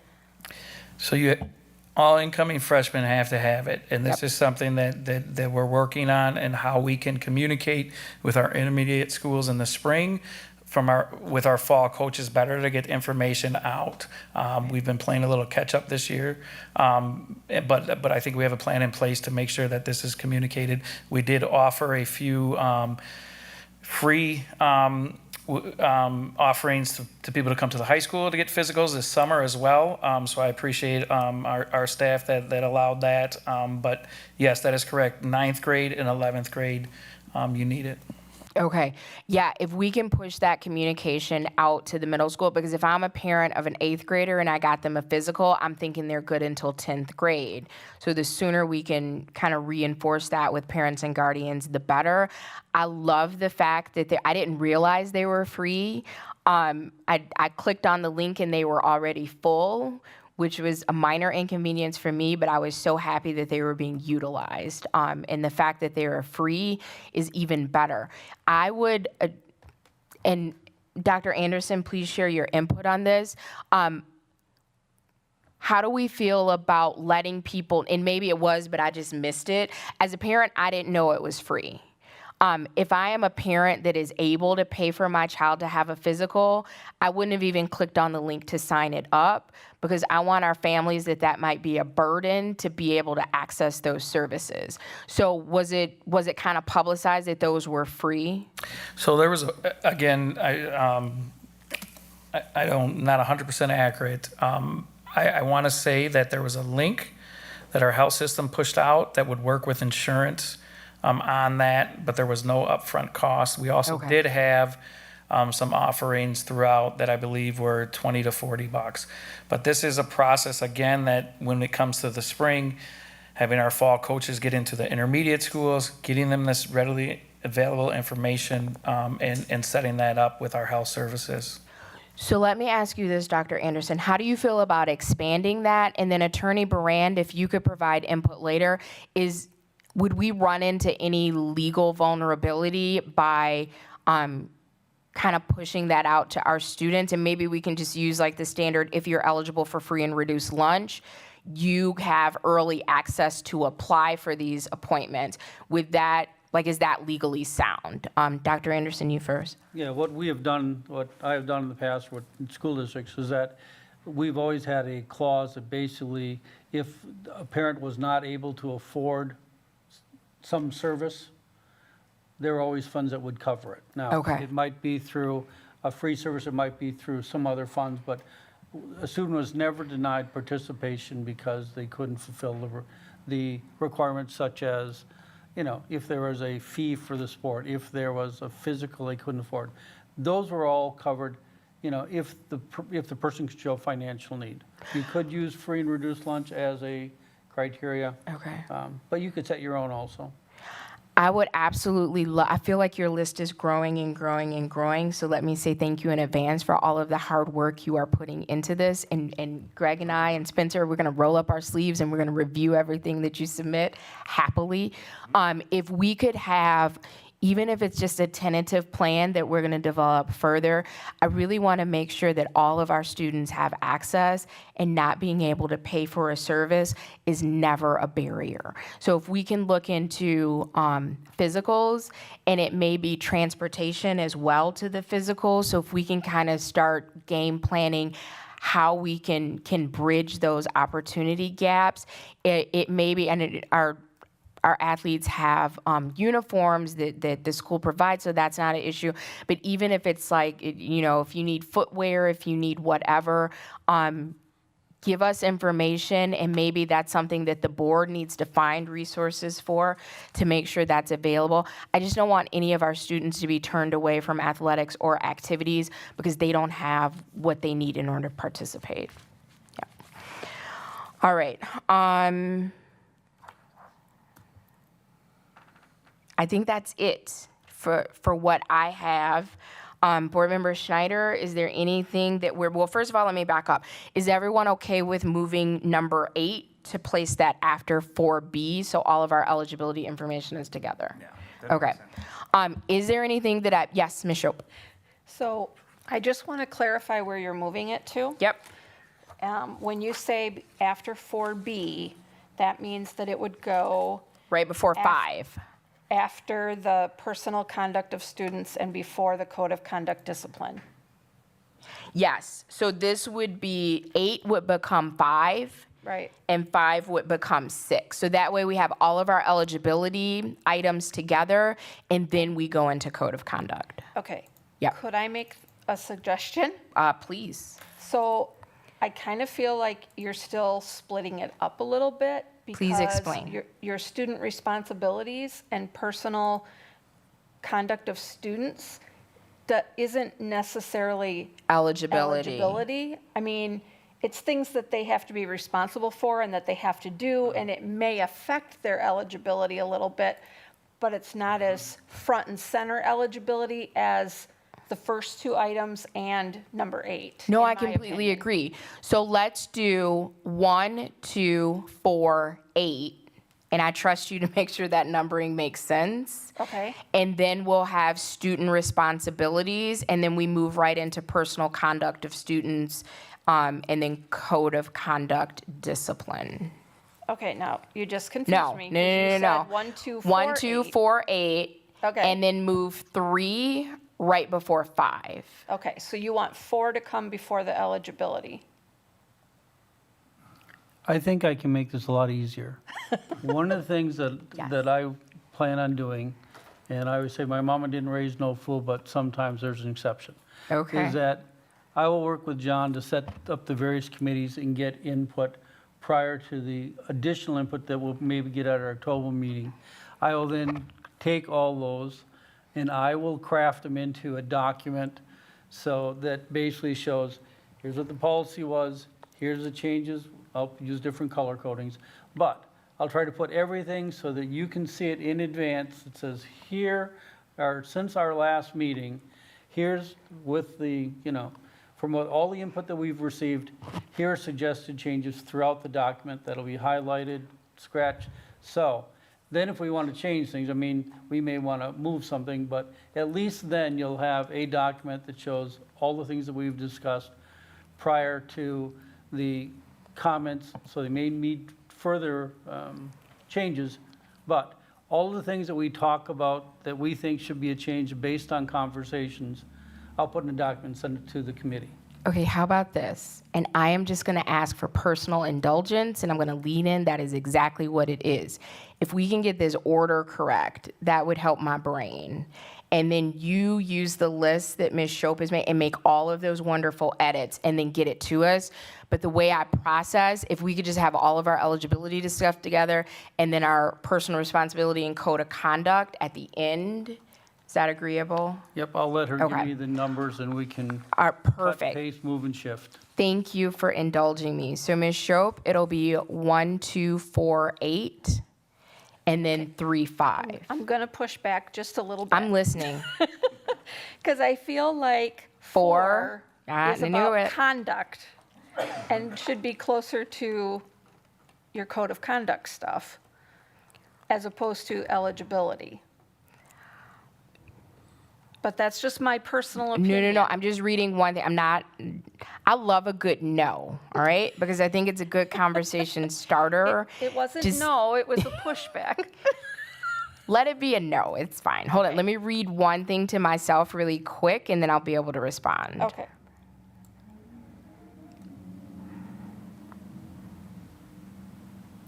You know what? I'm fine with that because well, hold on. Board Member Schneider. Okay, I'm specifically looking at 4B. So if we're keeping all eligibility things together, 4B says prior to the start of each competitive season or participation in an activity, students and their parents or guardians shall receive a copy of the code. There we go with that. Athletic and activities code and attend a code meeting. If that does not happen, is the student still eligible? If they don't come to the code meeting. And we had talked about in the spring that the code meeting could be in person or it could be virtual. Here's the thing with that. There was not a virtual option, because if there's a virtual option, I'm not going to come. And I feel like it's important that you come and hear what myself and our head coaches have to say. Okay. However, not everybody can attend that evening that we pick, right? Yep. And so what happened this year in the fall is that if they came to the code meeting, that was great. I had some people reach out to me that said they couldn't make it, and then they have to follow up with their head coach to get the information from their breakout session. And all my information per se is on their registration. I just go more in depth with it. Okay. So Let we me can- ask yep. you this, and I'm not married to either option. Yep. Is there a way to film the code of conduct meeting? And then just like with employees, you got to watch your bloodborne pathogen videos, and then it says, yep, you watched it, or at least it was playing on a screen and you clicked at the end. Is there a way to do that that is not overly cumbersome? Probably. I'm not a huge tech No, I guy, hear but you. but I'm I sure hear you. I'm sure somebody. We have some great people that could set something up for us and create a link that we could share, and that could be part of the process of when you register or whatnot. Because I think it's important to, if we're going to have that expectation, then we probably should have guardians sign off on it, right? Or hey, They have to. I've seen it, right? And Yep. so I think incorporating that into our co-curricular handbook, that is all part of the process with registration and the documents that you have to sign through registration.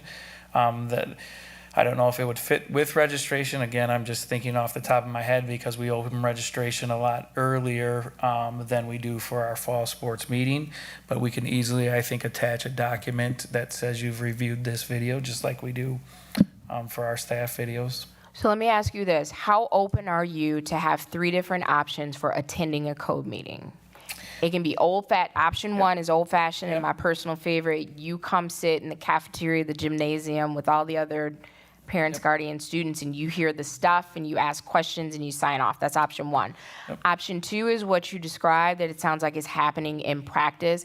If I can't physically make it, I'm going to connect with you to make sure I have the information. I'm going to connect with the coach to get my breakout information. I still have to sign off on the document and get that turned in. But if I'm having like a transportation issue, then there would be that third option where I watch the recording, I sign off on it, and I'm still responsible for submitting the same paperwork. Or is it like, again, I'm up for anything. Is it easier just to have the virtual option and then the coaching can have their own breakout session when needed? I mean- don't want to get, and maybe I'm dating myself. I don't want to get rid of that first kind of old school Yeah. option. Yep. All right. Other thoughts for those 3 options? The attendance wasn't great, and that's, you know, Okay. a little bit of communication, and that's the only thing, right? You know, is if we're only gonna have 25% of people that attend the in-person meeting, you know, maybe it is easier, not easier, but more realistic to just have that versatile option with an attachment, and then coaches can communicate when they're having, you know, their own individual type session. Again, So are you There is a- open? Oh, go ahead. There is another option, is that you can have, if people don't make the first one, like you said, 25%, you can incorporate that with the first team meetings. In other words, so when every coach has their season meeting, it can be part of that is the coaches' meetings, that here are some of the requirements. So things that you would cover in your normal one, either you could cover it at the meeting or the coach could cover it at the meeting, but the same information, because when you're at the beginning of the season meeting, they're all in person, you know, because it's the first day of practice, or it's the day before practice and you're covering everything. People rarely miss that.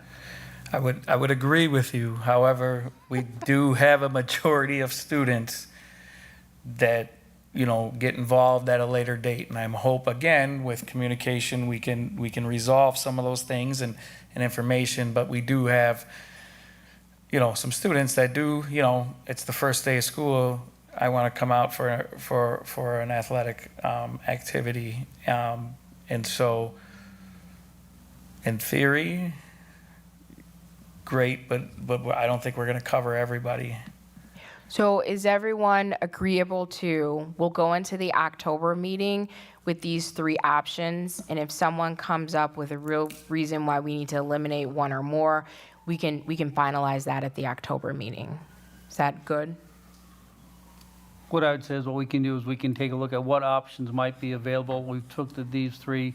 There may be other things that we think of. So what Absolutely. we'll do is we will take a look at what we think are workable options. Absolutely. Because again, we don't want policy that's not practical.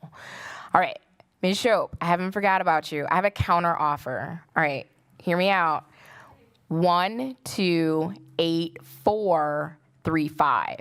Because that way that 4 that's kind of a hybrid is at the end of one and the beginning of the other. Does that make sense? It does, and I actually have another counter offer. Please. Only because of the conversation you were just having. Mm-hmm. So I kind of feel like 4 should almost start the policy in terms of you're saying, No, ma'am. We cannot start the policy with talking about suspensions. We're gonna. No. Okay. no, the B part of 4. Okay. Or even the part that says there's an expectation of our student athletes and students involved in activities, co-curriculars, that you will be exemplary at all times. Okay. So let me pause you to make sure I don't lose it. Okay. So we would start because like a lot of our policies have opening clauses, right? So if we start the policy with 4B, so now 4 is just A, 1, 2, and 3. And then we go from what is currently 4B to 1, 2, 8, the remainder of 4, 3, and then 5. Yes. I My only confusion with all of that is what are you doing with the bolded part of 4? Is that going in the beginning or is that staying with No, A? put that with B. No, good point. So 4 bold and 4B is our opening clause for this rule. Okay. And then we have 1, 2, 8, 4, which is now A, 1, 2, and 3, no bolded part, 3 and 5. Okay. Are you completely confused, Board Member Schneider? Oh, perfect. All right. I followed. Excellent. All right. Okay, I think I got it. And that was a lovely compromise. No, and here's the thing. That's why I say I love a good no, because it forces the other person, if they are open, to think in ways that they were not previously thinking. And I think we came to a much better arrangement of the policy, which is what we want. All right. Spoiler, I don't have any issues with the code of conduct stuff, the penalty, consequence stuff, the appeal stuff, because we really got in the weeds on that. We spent about 2 months on that alone. So unless the administration has some concerns or issues, I'm good. Board Member Schneider, do you have anything for the remaining rule of this policy?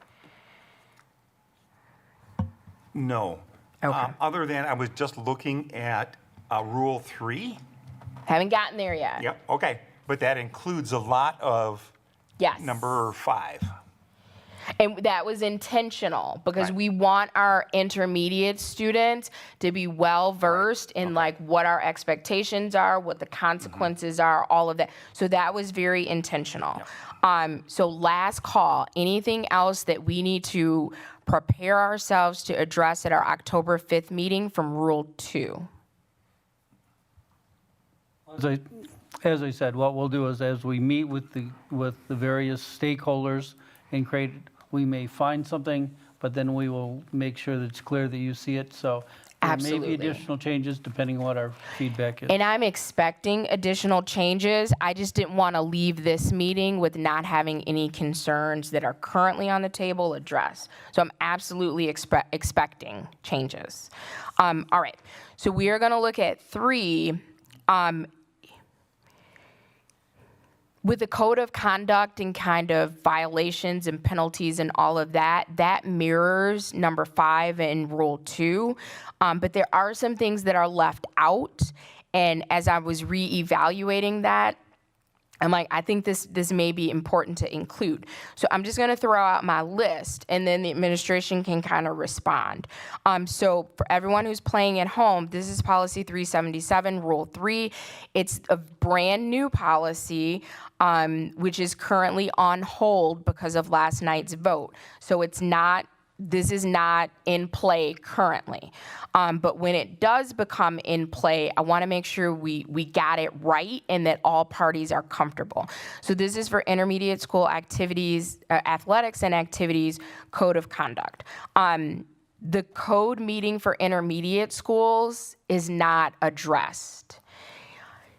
I would love to have a code meeting for athletics and activities at the intermediate level. You are grinning in a way that you haven't grinned all night, so I am assuming you have some thoughts around that.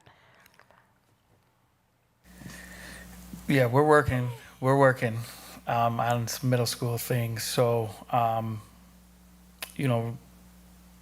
we have, we have some people in place, as well as myself, that are trying to work through some things. So, I agree. Some of these things that haven't taken place at some point, we need to get in place. All right, so Ms. Schopp, we're going to go back to our to-do list, and this is specific to Rule 3. We want to address whether or not there's a code meeting for athletics and activities at the intermediate level. I would love to see that, because if they're bound by the same policy, I think we're doing them a disservice by not offering them the opportunity to engage in a meeting, to understand what they're signing off on, et cetera. In no particular order. Do we still have, and please forgive me, I don't know their accurate title, but they were like athletic assistants at the intermediate school. So one, if we could start with, remind me of what the title is. We do. I'm not sure the specific title, but Okay. we do have one at each intermediate school, that they're also a full-time teacher or counselor as well. Yep. Okay. All right. I will hold off on that. Well, actually, on the to-do list, could we have an understanding of what role they play? I'm going to take off my board hat and put on my parent hat. I attempted to make contact with the one that's at the school that my children are at. It was a very frustrating experience. I think there was it wasn't really clear what parents should reach out to this person for and when. So if we could have some clarity, because like you said, they are full-time in a different role and these are additional duties.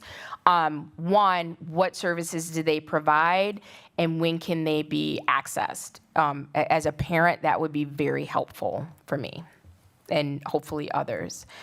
I had one thing that Yeah. on Rule 3, as I read it, there's only one area that I had a question on, and that was number 2, the academics and attendance. That is different than the high school, and I was just curious, was there a reason that your academic and attendance requirements, you made it different at the intermediate level than the high school level, and you didn't have them basically consistent? So what I can say, okay, so the intermediate level is 4th through 8th. You don't start getting grades until I believe 6th grade. So I believe that may have been part of the rationale where it was different. But so let me go through my list, and if we don't capture that, please, let's revisit it. So the next item on my list is there's no differentiation for the number of Fs, which speaks to your point. There's also no GPA requirement. Now, currently, we don't have one at the high school because we're using 2016.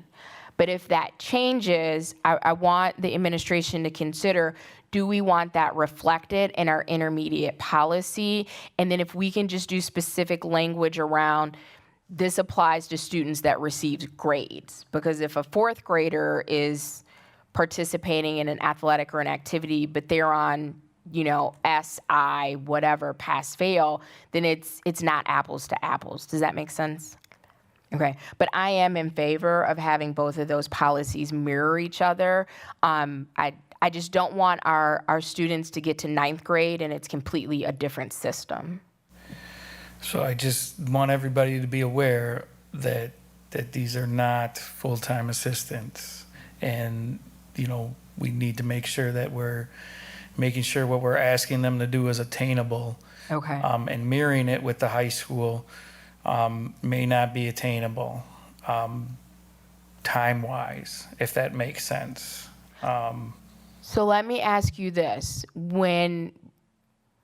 So we are offering to include language with athletic and activities director or designee. Think about, and please don't answer tonight, I think there's value in having the policies mirror each other, but I'm very sensitive to time commitments and what a person can do. Is it possible to have someone at the high school level where there may be more resources, specifically of time, run the intermediate grade checks and just send that, I don't know the title, but that athletic assistant, for not knowing this specific title, send them the grade list, this is who you need to follow up on. So that would at least cut it down? Off the top of my head, right Yeah. now, I'm gonna say no. Okay. We are figuring a lot of things out, and there is not a second in the day that we are not pushing the pen to the paper and figuring things out. And I would probably echo that for Okay. Emily's department as well. This would be something that I think, again, collaborating with the middle school principals and seeing what their resources they have available, what have they done in the past to track these things. But we do have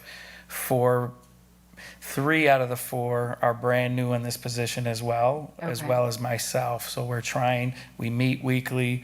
We're trying to get things up and going and started, but some of these things are going to take some time to get through. But I think, again, collaborating with them and getting them involved will help me understand what their capabilities are. And I will say this as a parent who had a student athlete too at the intermediate level, they did grade checks. I know that they allegedly you're eligible, you're not eligible. So those things are happening. So if you can be intentional about these conversations, and that was the coaches. So my question is the athletic person that's designated for each building, what is it that they're doing? And I don't mean that in a derogatory way, but I have no clue. As a parent of 2 students that engage in sports, I have no idea what they do.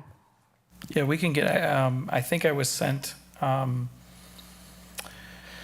expectations of a layout or a document Okay. of their roles and responsibilities, so I can take a look at that and review it. I know right now they're trying to learn and are heavily involved with trying to roll out and the collaboration of getting the seasons going and the Google Doc and looking for workers and all those things. So, Okay. if grades were run in the past, which That I was, think they it's my should. understanding, and I could be Yep. wrong, so I want to be clear, but I- the coaches did it. And so I have a clarifying question because, a lot of our coaches are not district employees. Do they have access to run grade checks? I have no idea. My initial thought would be no, if you're not an employee. It just so happened that, and I'm just speaking strictly as a parent, the coaches that my children had they were teachers in the district. And I think that's something that we need to explore when we come back on the October meeting is, one, do our coaches have access, and two, do they have the capacity to do this? Because if they're already running grade checks, included in that would be GPA information. So if you can do that work and just let us know, that would be really helpful. Indulge me as a parent. I know for a couple of the seasons, schedules were a surprise. For example, let's say it's Monday, my kiddo is coming home saying, hey, I got a cross-country meet in Monroe on Wednesday, you coming? Now, fortunately that my day job, I have flexibility and I can plan my work day around things like that. But I felt horrible for parents that didn't have that flexibility because your kid you're there or you're not. And they don't really understand the nuances of, I can't because I just found out and I wasn't able to shift. So if we could have, and I think a lot of this at the high school level is handled in Rule 1, but if we could be intentional about adding some structure to Rule 3, for example, I received an email that cross-country starts at the intermediate level on the 12th, which is Monday. I have no idea where my kids need to report. Is that actually happening on Monday? Is there a schedule, even if it's tentative and it'll be finalized later? And because we don't have that athletic and code meeting at the intermediate level, and I'm sure it's not just cross-country that is our intermediate parents that are asking that question. But yeah. So yes, season 1 schedules have been created and shared. I will With whom? follow up with middle school ADs. Okay. So I will follow up with them to see how they've been communicating that.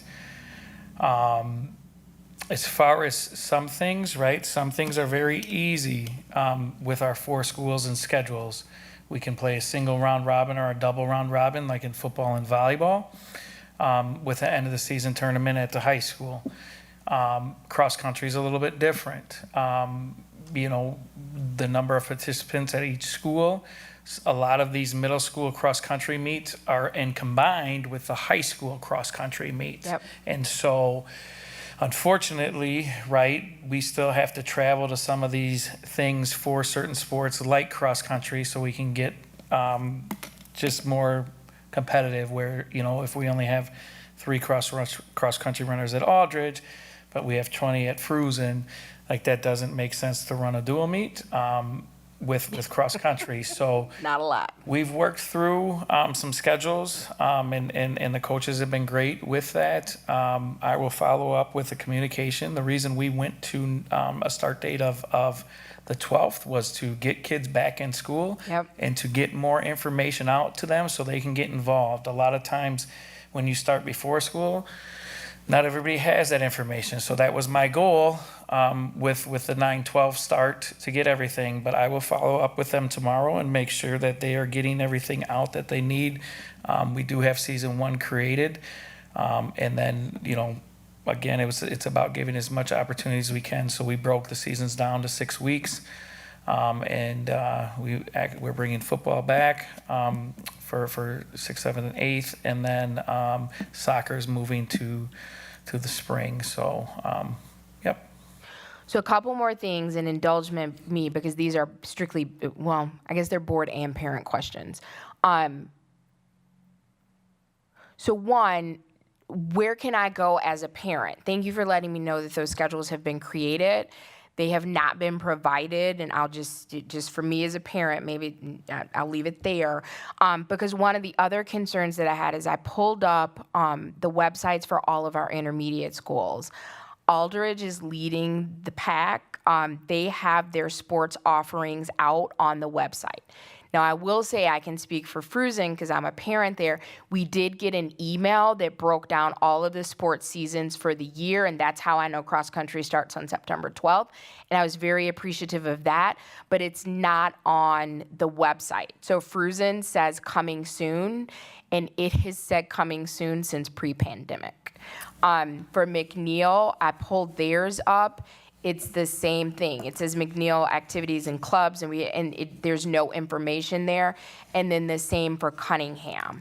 So and maybe this is a Miss Christopel partnership, but if we, just as a parent, it would be really great if I know I can go to the website, I can download the thing, and if things are updated, that's my point of contact. So that way I don't have to contact the already stretched athletic assistant at the building. I can kind of do the self-serve workaround. Yep, and I think this is just something, as them being in a new role, right? And again, who's doing that, right? I have found out that there's numerous multimedia spots for the high school. Yeah. And I'm gonna be honest, I don't know how to update or have time to run, or even if they're in connection with the district, right? And so I think continuing to work with Monica and how we can update these things.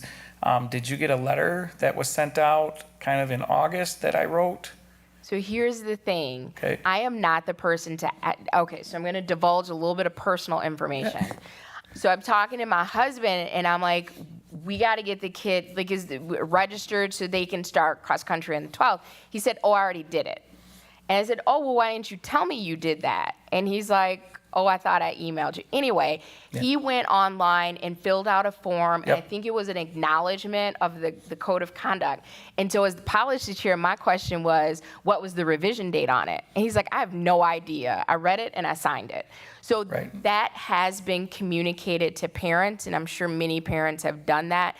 And hopefully they are better than we are in the Levy house, and they're communicating with each other so we know that it's done. Yeah.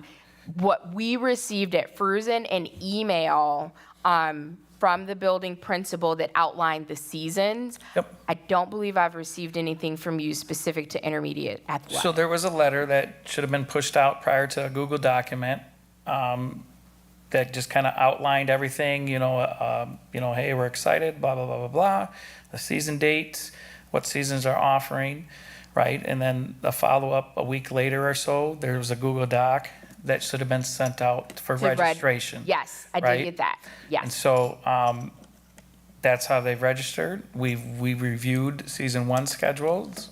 We're working on creating a system of through our school, which is the hub of what we're doing at the high school, where it's an app. And you can load on the app, and as soon as there's a change or whatnot, you can see the schedule on there and those types of things.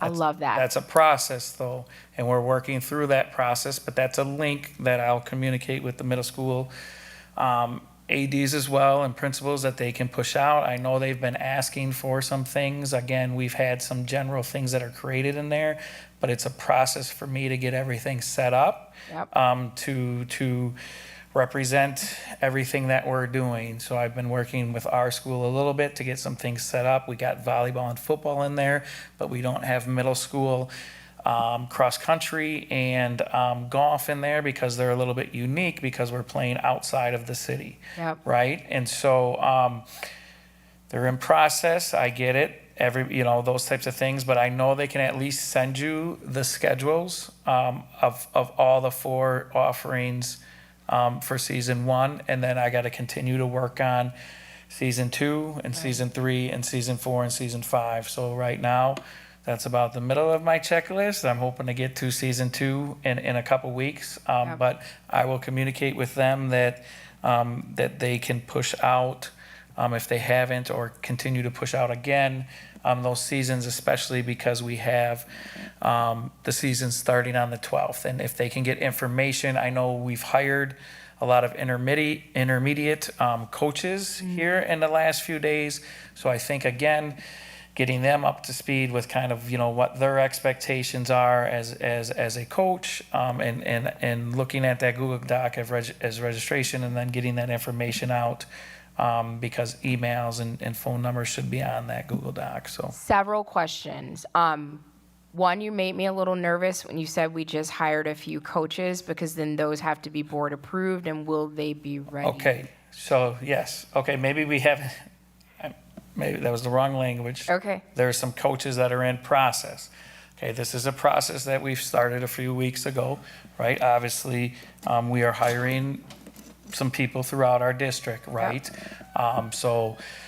Frontline, these were posted, there's been interviews, some of these have been turned in, we're just waiting through the process up until that point. I know some of them have filled out the volunteer forms, and I have a meeting with the middle school ADs on Friday morning, or afternoon, to kind of make sure we're ready to go. And if those people aren't ready to go, okay, who's going to be in place then, to make sure we have people in these places? Because some of them aren't district employees. Got it. We're also working on still getting information about hourly employees and trying to create a graph of how can we, potentially, we had a meeting, Dr. Anderson, myself, and some other people, about can we take a look at the stipend for intermediate schools, break down the hours that it would take somebody to coach that 6-week season, and by paying that hourly employee time and a half based off of state law,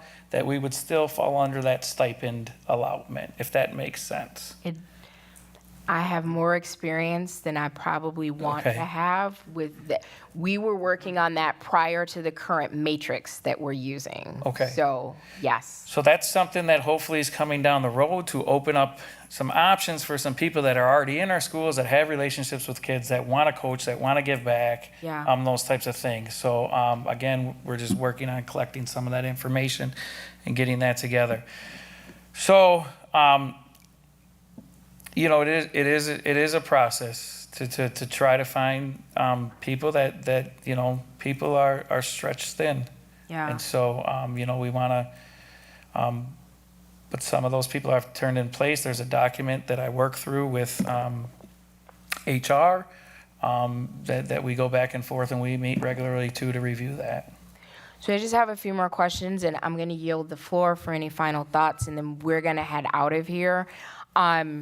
One, just to make sure that I have the accurate information, if I'm a parent who has not received the schedule for an upcoming season, where can I go to get that? Right now, I'm going to push something out to remind the ADs they have something right now. Okay. A paper copy that they can get out. In the future, hopefully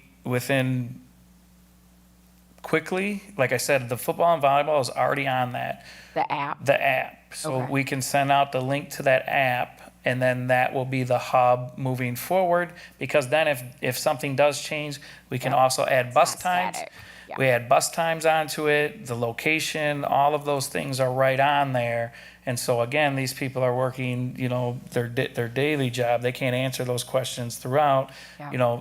What we do at the high school is we say, hey, refer to the activity scheduler app, right? Everything's on there. Is it similar to Sports Engine? Are you familiar with that? I know what Sports Engine is, but Okay. I'm not too Okay. familiar in depth with it. It But it sounds probably, like it's familiar, and I absolutely love Sports Engine. The next question, let me do my comment first. So as a board member, we've made a commitment to be into buildings, et cetera. And I know that, I think I can speak for the board. We want to make sure that we're able to attend activities and athletics as well. So I went to like football, for example, and I wanted to see, okay, what home games do we have? How does that coordinate with my schedule? It is beautifully laid out. I love the tiles. I love the graphics, but it didn't have the times. What are online. we talking about? Okay, so I went to School District of Beloit's website and I did Beloit Memorial and I did athletics and had like those beautiful purple tiles with the white brushstroke outlines and had like who we're playing against and home and away and all of that good stuff. I didn't see times on there. Is there another place I should be looking? This is something that we're working through as we have Okay. a lot of information in a lot of places. So I'm not sure what you're looking, is it the weekly calendar that I push out on Facebook and Twitter every week? We can discuss offline. Okay. Yep. All right. And then my other question, which I think is the last one, it talks about being amateur and loyalty in the policy. So for example, if a student is playing a club sport, Yep. they cannot play the school sport of this at the same time. Is that accurate? Nope, that's inaccurate. Okay, There's- perfect. There is some WI allotments. Okay. For example, and don't quote me, but, I you know, they allow, you know, you can play 2 baseball tournaments throughout. Again, I think with AAU and showcases and things like that, they've taken that into consideration, and you know, we want to keep high school sports going, but obviously AAU is taking a big chunk of that, and so obviously that communication with the coach and the parent to understand that, you know, if you're not going to be at practice or competition, you know, there's going to be, you know, choices that are made and consequences that are going to happen. But, Right. you know, just like anything else, if you go on vacation or those types of things, but that's important that communication is had prior. So the coach knows and the student knows, and those are kind of those preseason meetings where those expectations are laid out too. So could we add one more thing from my perspective on the to-do list? It's policy 377, rule 2, number 11. It talks to non-school athletic participation. And that last sentence says, athletes shall not participate in outside activities in the same sport during the season. So for example, if soccer is in the spring, I know a lot of kids in the area play club soccer. So for example, my kids play for Rock Soccer Club, and it's a year-round thing. So they're in the fall and the spring. If they also wanted to play for the school district in the spring, according to this, unless I'm not understanding it correctly, that wouldn't be allowed. Are we talking intermediate schools or high schools? Sorry. Well, this is for high school. High school, I'll have to get the WI verbiage. Okay. Okay, let me look up the WI verbiage, specific verbiage. There's specific verbiage of how many contests you can play throughout. Okay. Okay, so I don't want to give you misinformation. Middle school sports, we don't we're not part of the WIA, so Right. that would just be something that you would have to work out individually with your Yeah, coach. this one is on the high school policy. So Yep. rule 2, Yep. it says that they can't participate in outside athletics in the same sport during the season. Let me All right. just let me get the correct verbiage from the Okay. WIA. Yeah, and that was number 11, that last opening sentence before A. I addressed all of my things. Board Member Schneider, is there anything that we missed? I think we covered everything. Okay. I just want to thank you, John, for coming and spending the time with us and really helping us to understand the policies and how they work and the implication of those, and your willingness to continue to work with us to make it better. Thank you. I appreciate everybody open to discussion, right? That's all we're trying to do is do Yep. what's best for kids. So I appreciate it. Always. Dr. Anderson, anything that you want to leave us with? Just that John and I will work on setting up those groups so that we'll get the input as soon as possible to incorporate any changes that we think are necessary because of that communication, and we'll get that to the committee. Perfect. And then if you can also extend invitations to, I just left it as any interested party. Those 2 regular board meetings between now and our October 5th policy, and then we'll work to make sure the agenda is clear that we'll carve out no more than an hour for public comment if they want to come before we make those final decisions at our October meeting. Ms. Shope, thank you so much for getting all of that information and capturing it for us so that we can have that as we move forward. Board Member Winfield, anything you want to add? Thank you for joining us. No problem. All of my questions was answered. I just really appreciate you as the committee chair and Greg and John working together to make this process much easier. Really appreciate it. Always. Attorney Baran, thank you for following up on those items that we kind of addressed and for being available for us this evening if we needed clarification, just making sure you're keeping us in line legally. Ms. Peltz, I don't want to leave you out. Is there anything we need to be thinking about that we haven't covered? We're good? All right, perfect. This meeting was a little bit longer than our typical policy meeting, but I think it was time well spent. I just want to echo Greg's sentiments. Thank you so much for coming out, for providing the input and explanations. I look forward to this happening again on the 5th. If you have any other questions and concerns, please work through Dr. Anderson. If there's anything that the board, the committee or the board needs to be aware of, Dr. Anderson will make sure that we're aware, all right, and govern ourselves accordingly. All right, let me glance at the schedule to make sure I'm not missing anything. Next meeting date will be our Wednesday, October 5th, Policy Committee meeting starting at 5:30 right here. Is there a motion for adjournment? So moved. All right, I will provide a second. Is there any discussion? Hearing none, all in favor, please say aye. Aye. All right, that motion passes unanimously. Thank you, everyone. All right, have a nice night. You too.